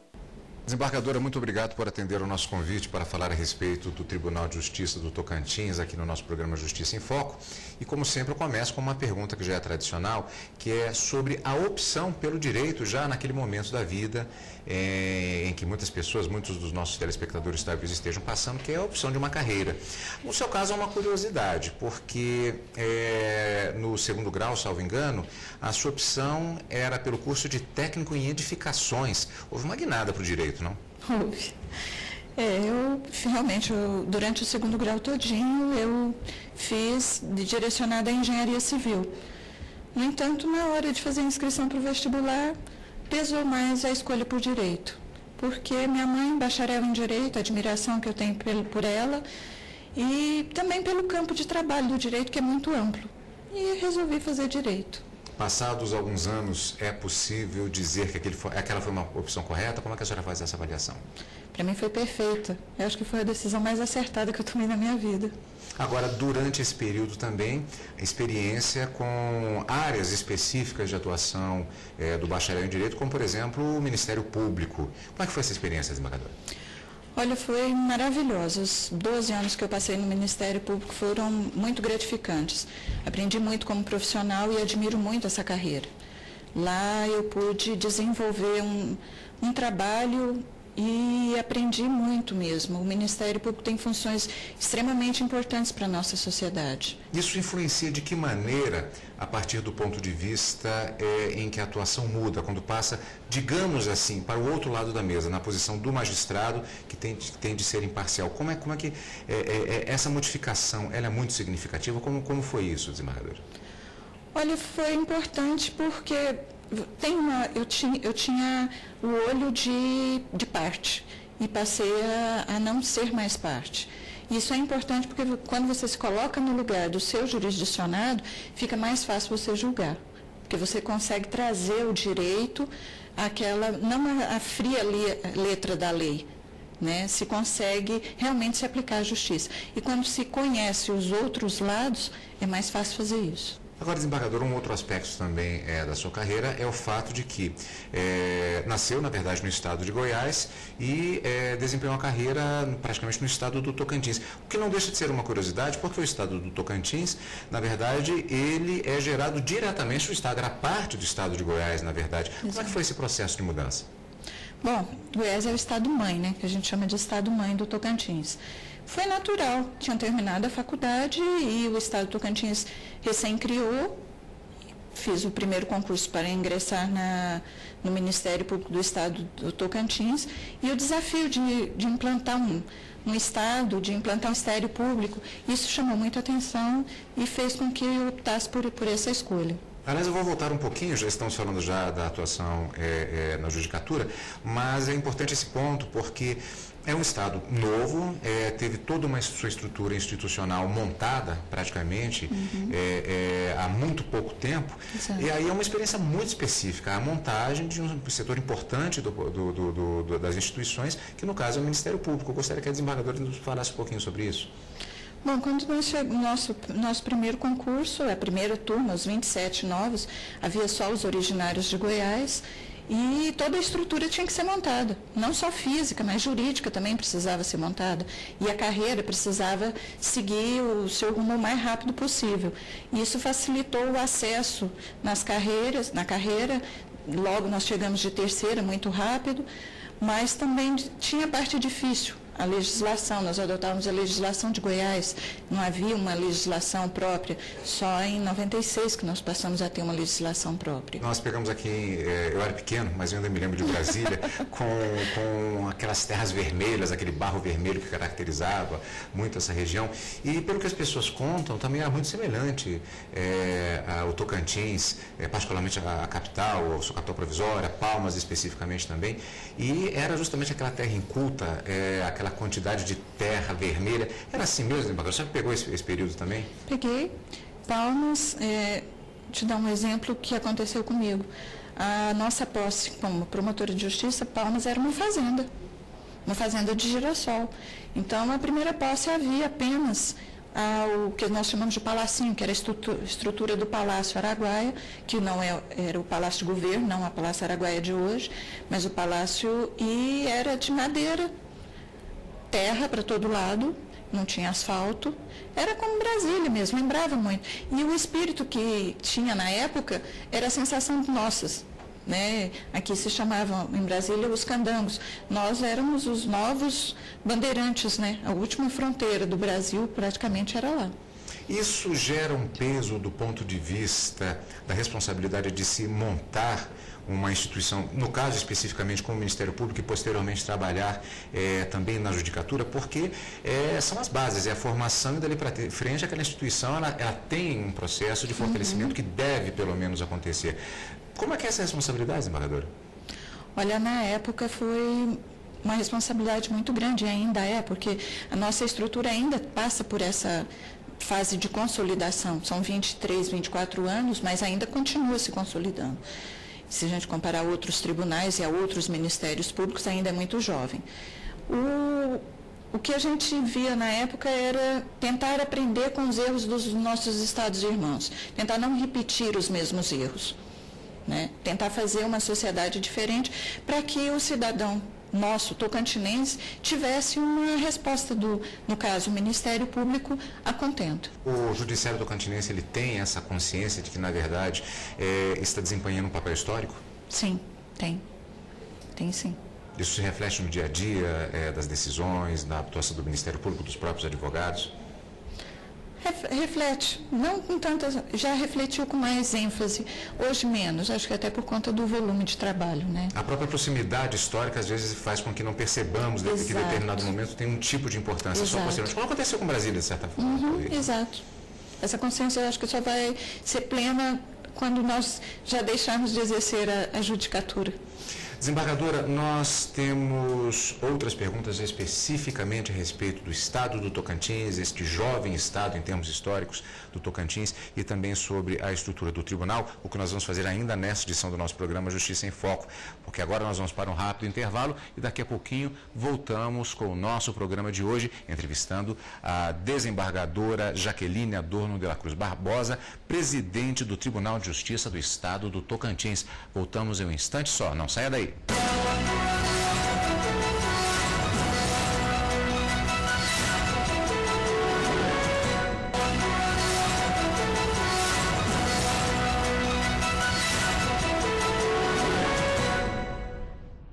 Estamos de volta com Justiça em Foco. Nós vimos há pouco a trajetória profissional da nossa convidada, a desembargadora Jaqueline Adorno, presidente do Tribunal de Justiça do Tocantins. E abrimos este bloco com as características do estado do Tocantins. O Tocantins é o mais novo dos 26 estados do Brasil. Tem 139 municípios e quase 1.400.000 habitantes. É um dos 9 estados que formam a região amazônica. Os rios Tocantins e Araguaia, juntos, formam a maior bacia hidrográfica em território brasileiro. As unidades de conservação e bacias hídricas incluem santuários naturais. Só em reservas indígenas, são 2 milhões de hectares protegidos, onde 10 mil indígenas preservam tradições, costumes e crenças. No Tocantins, existem 7 etnias: Carajá, Xambioá, Javaé, Xerente, Craô-Canela, Apinagé e Pancararu, distribuídas em 82 aldeias. Pois é, desembargadora, de certa forma nós já abordamos um pouco disso quando falamos da sua trajetória, exatamente sobre a sua condição pessoal de ter saído do estado de Goiás e se mudado para um dos mais novos ou mais novo estado da federação, como vimos, criado em 1989. Ainda passamos por um período de pioneirismo, isso ainda caracteriza, ainda é uma presença forte, esse processo de consolidação das instituições, no caso do estado do Tocantins? O Poder Judiciário, especificamente falando do Poder Judiciário, ele não tem sedes próprias, passa pela construção de sedes, pelo equipamento, colocação de servidores, enfim, organização da estrutura do Poder Judiciário como um todo. Ele ainda passa por essa fase. O que outros estados fazem, tentando melhorar a situação existente, nós temos que partir do zero. E passamos a construir o que existe hoje. A estrutura, ela tem se desenvolvido de uma forma acelerada, ainda há muitas carências. Como é essa vida de pioneiro, desembargadora? Bom, tem que lembrar que o Estado é jovem, o Estado não é rico, então passa por essas nuances para se colocar a justiça no patamar de outros estados. Eu considero que o tribunal hoje está a nível de outros estados, sim. Nós temos uma estrutura razoável. Pode não ser a melhor do Brasil, mas também não é a pior.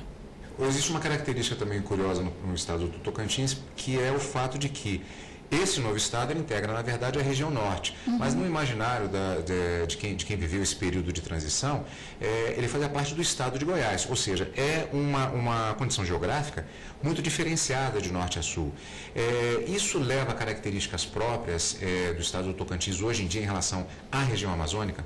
Ele está muito próximo. O Tocantins tem muita proximidade com os costumes do Maranhão, ali o sul do Maranhão. E a proximidade também com parte do Pará, o que facilitou esse costume. É um pouco diferente, falo isso porque eu sou goiana, sei da diferença que nós sentimos lá.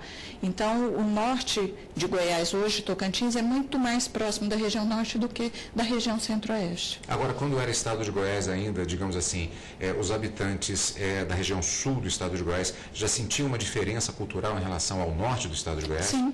Havia essa diferença. O sul, o Goiás hoje, o sul, né, é muito mais próximo de Minas e São Paulo do que o Tocantins, como o Tocantins é próximo mais, como eu já disse, Maranhão e Pará. Os costumes são muito semelhantes, até o jeito de falar é diferente. Uma situação curiosa que nós percebemos, inclusive ao longo das gravações do Justiça em Foco, é o fato de que muitas vezes, pelo menos determinadas cortes, como por exemplo os tribunais eleitorais e também os tribunais do trabalho, eles começam a se verificar demandas específicas em função dessas questões culturais. No caso do Tribunal de Justiça, existe um retrato do tipo de demanda que surge, os tipos de ações que são mais comuns, tanto na área civil como na área criminal?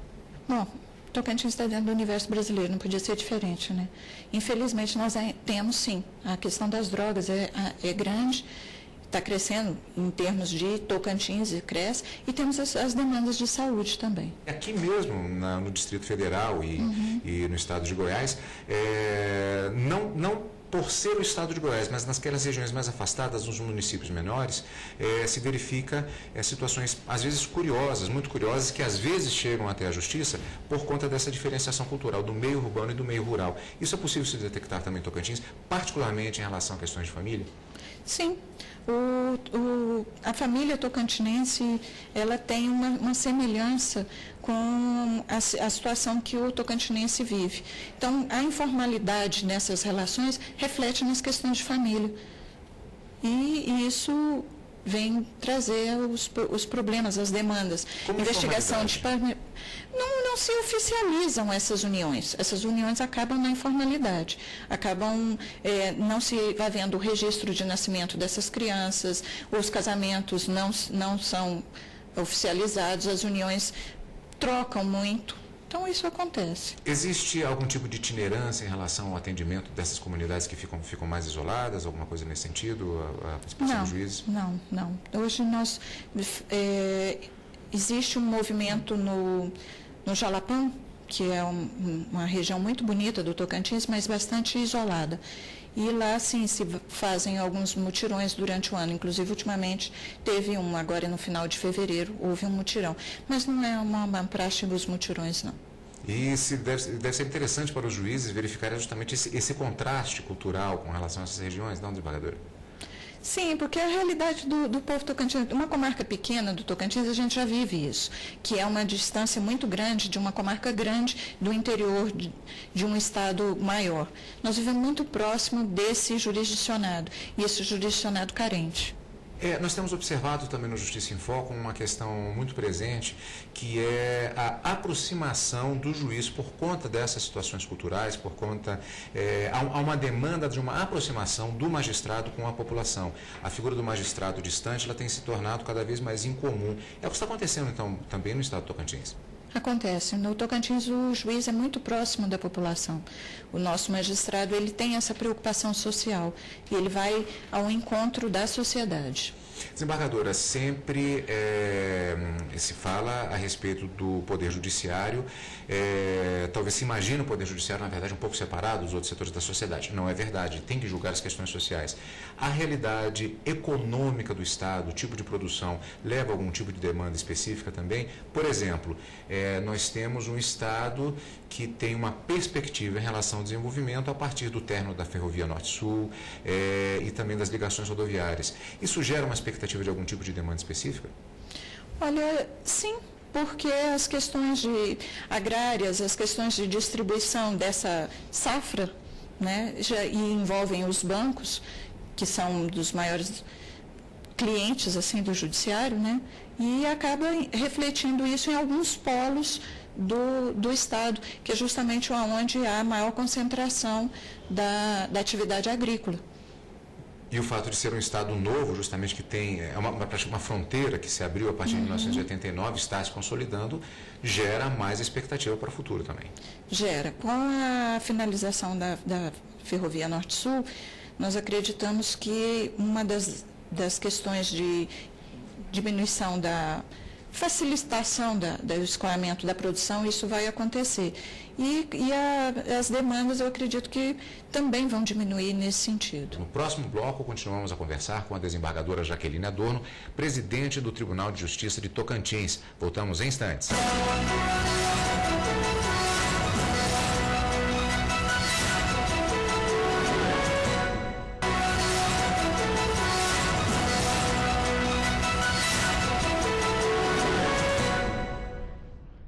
Estamos de volta com Justiça em Foco, que hoje recebe a presidente do Tribunal de Justiça do Tocantins, desembargadora Jaqueline Adorno.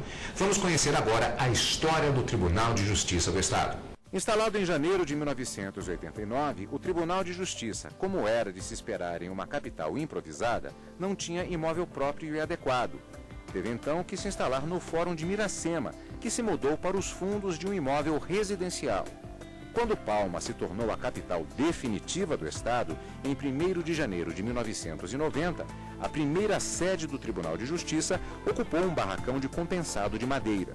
Depois, passou a dividir um prédio na esplanada das secretarias com o Tribunal de Contas e o Ministério Público. A sede definitiva do Tribunal de Justiça foi inaugurada em fevereiro de 1995 e recebeu o nome de Palácio Rio Tocantins. A corte é composta por 12 desembargadores, 9 da magistratura, 2 do Ministério Público e 1 da advocacia.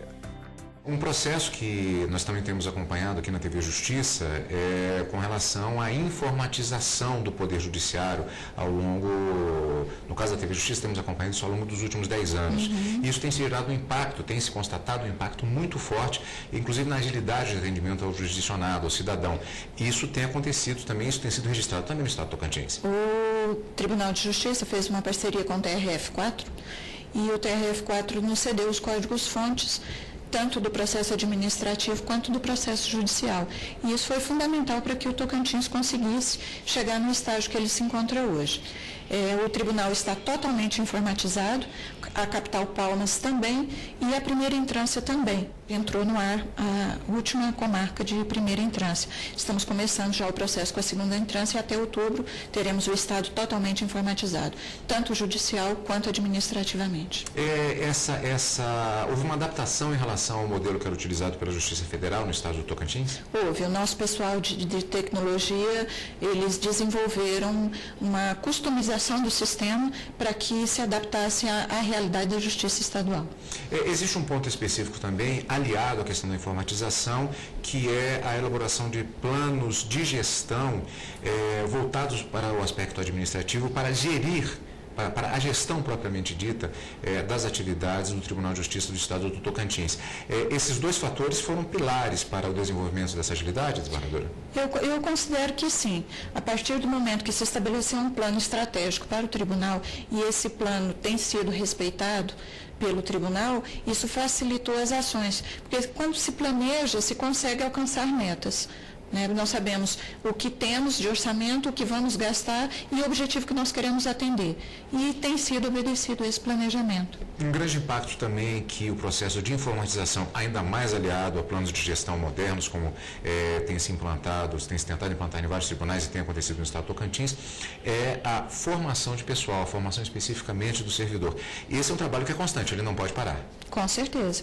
Nós temos a Escola da Magistratura, ela tem desenvolvido um excelente trabalho, o desembargador Marco Antônio à frente, e nós conseguimos realizar muitos cursos de capacitação, tanto de magistrados quanto de servidores. Isso tem sido também um outro carro-chefe dessa gestão. Existe uma necessidade também constatada nesse processo de informatização, com a virtualização, a utilização da informática, também de uma passagem para o jurisdicionado da realidade do tribunal. O cidadão do estado do Tocantins, ele tem acompanhado, ele tem a possibilidade de ser bem atendido, mesmo que ele seja, por exemplo, de um rincão como o Jalapão, que fica um pouco mais isolado? Sim, todos têm. Porque o Poder Judiciário, o que o Poder Judiciário fez? Preocupado com o acesso, nós disponibilizamos nessas comarcas todo o equipamento de informática para que se garanta o pleno acesso à justiça.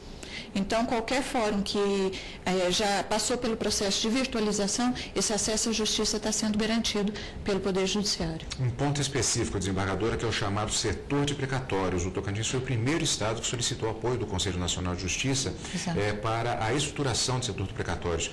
Como foi isso, desembargadora? Bem, os problemas que o tribunal enfrentou, um deles era no setor de precatório.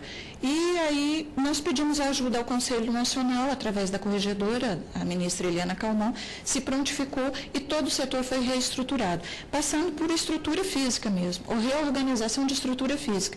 E o último passo nosso agora é a total virtualização do processo, com colocação de listas online, que já aconteceu o ano passado, o último passo vai ser a digitalização completa. E o sistema vai entrar em operação agora dia 21. O setor de precatórios notoriamente é um setor problemático do Poder Judiciário como um todo. Isso. Já se verifica que com a finalização desse processo de virtualização pode haver uma evolução, uma agilidade maior em relação especificamente a esse setor? Olha, nós tivemos um resultado muito positivo. O ano passado, com as audiências de conciliação e o pagamento da lista, o jurisdicionado começou a ter essa resposta. E vários dos jurisdicionados se sentiram satisfeitos. Agora eu sei aonde está a lista, onde eu estou na lista. Eu tenho uma perspectiva de saber quando eu vou receber e saber quem está na minha frente, para que não haja inversão da lista, que às vezes acontece. É muito comum, quando se fala em Tribunal de Justiça, que casos de repercussão sejam ligados ao Tribunal do Júri. No caso do Estado do Tocantins, não tem sido os casos que ganharam maior repercussão ao longo dos últimos anos. Mas na esfera política, particularmente no que se refere a investigações que foram feitas envolvendo, salvo engano, 80 municípios do estado de Tocantins. Esse é um caso que teve bastante repercussão e que está justamente no Tribunal de Justiça. Já existe processo em tramitação lá especificamente sobre isso? Existe. É uma operação que o Ministério Público fez de investigação nos municípios, nas prefeituras municipais, e alguns desses já chegaram ao tribunal, culminando inclusive com afastamentos de prefeitos.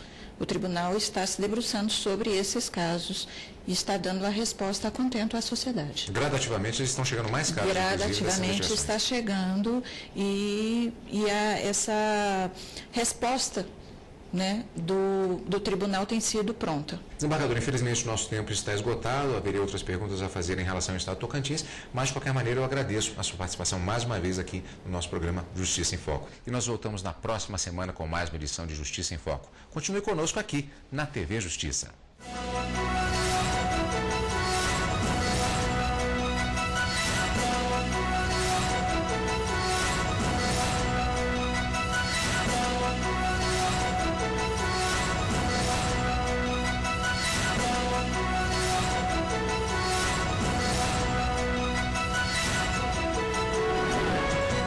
Procurar um emprego vale qualquer negócio, internet, currículo, anúncio de jornal, indicação de algum conhecido. Para facilitar a vida de quem busca emprego e de quem também oferece vagas, o Ministério do Trabalho criou um portal com informações sobre a oferta de serviços, cursos profissionalizantes e cadastramento de currículos. Na hora de buscar uma vaga no mercado de trabalho, vale qualquer estratégia. Currículo, às vezes internet também, que tem várias opções, né? Você manda currículo também pela internet ou através de indicação também. Eu uso sites, Cato, online, sites de RH, mais internet. Currículo pela internet, por indicação também, é muito bom. Eu vou pelo currículo, né? Mas hoje em dia está assim, está através do conhecimento, né? Para contratar, este restaurante prefere pessoa conhecida de quem já faz parte do grupo. Mas por indicação. Por exemplo, se tem um funcionário aqui que conhece alguém que esteja apto à vaga, aí é mais por indicação ou por entrega de currículo também. Para facilitar a vida de quem busca emprego e de quem também oferece vagas, o portal do Ministério do Trabalho criou um novo meio de interação com as políticas de emprego do governo. Aqui, empregados e empregadores podem procurar e anunciar vagas, cadastrar currículos, atualizar dados, solicitar seguro-desemprego, consultar e candidatar-se a ofertas de cursos profissionalizantes. Tudo bem fácil e didático. A partir do dia 12 de setembro, o portal Mais Emprego estará implantado em todo o país. O trabalhador vai poder enxergar, se inscrever para emprego em qualquer unidade da federação. Inclusive, brasileiros que estejam retornando do exterior vão poder acessar e verificar a possibilidade de vaga em qualquer unidade da federação. A operadora de caixa, Rose Batista, não conhecia o site e ficou bastante interessada. Em vez da pessoa sair entregando, né, já pode consultar lá no site mesmo e olhar que vai ser bem mais fácil e mais rápido também. A partir de agora você vai passar a usar? Eu vou, com certeza. O endereço do portal eletrônico é o que aparece na sua tela.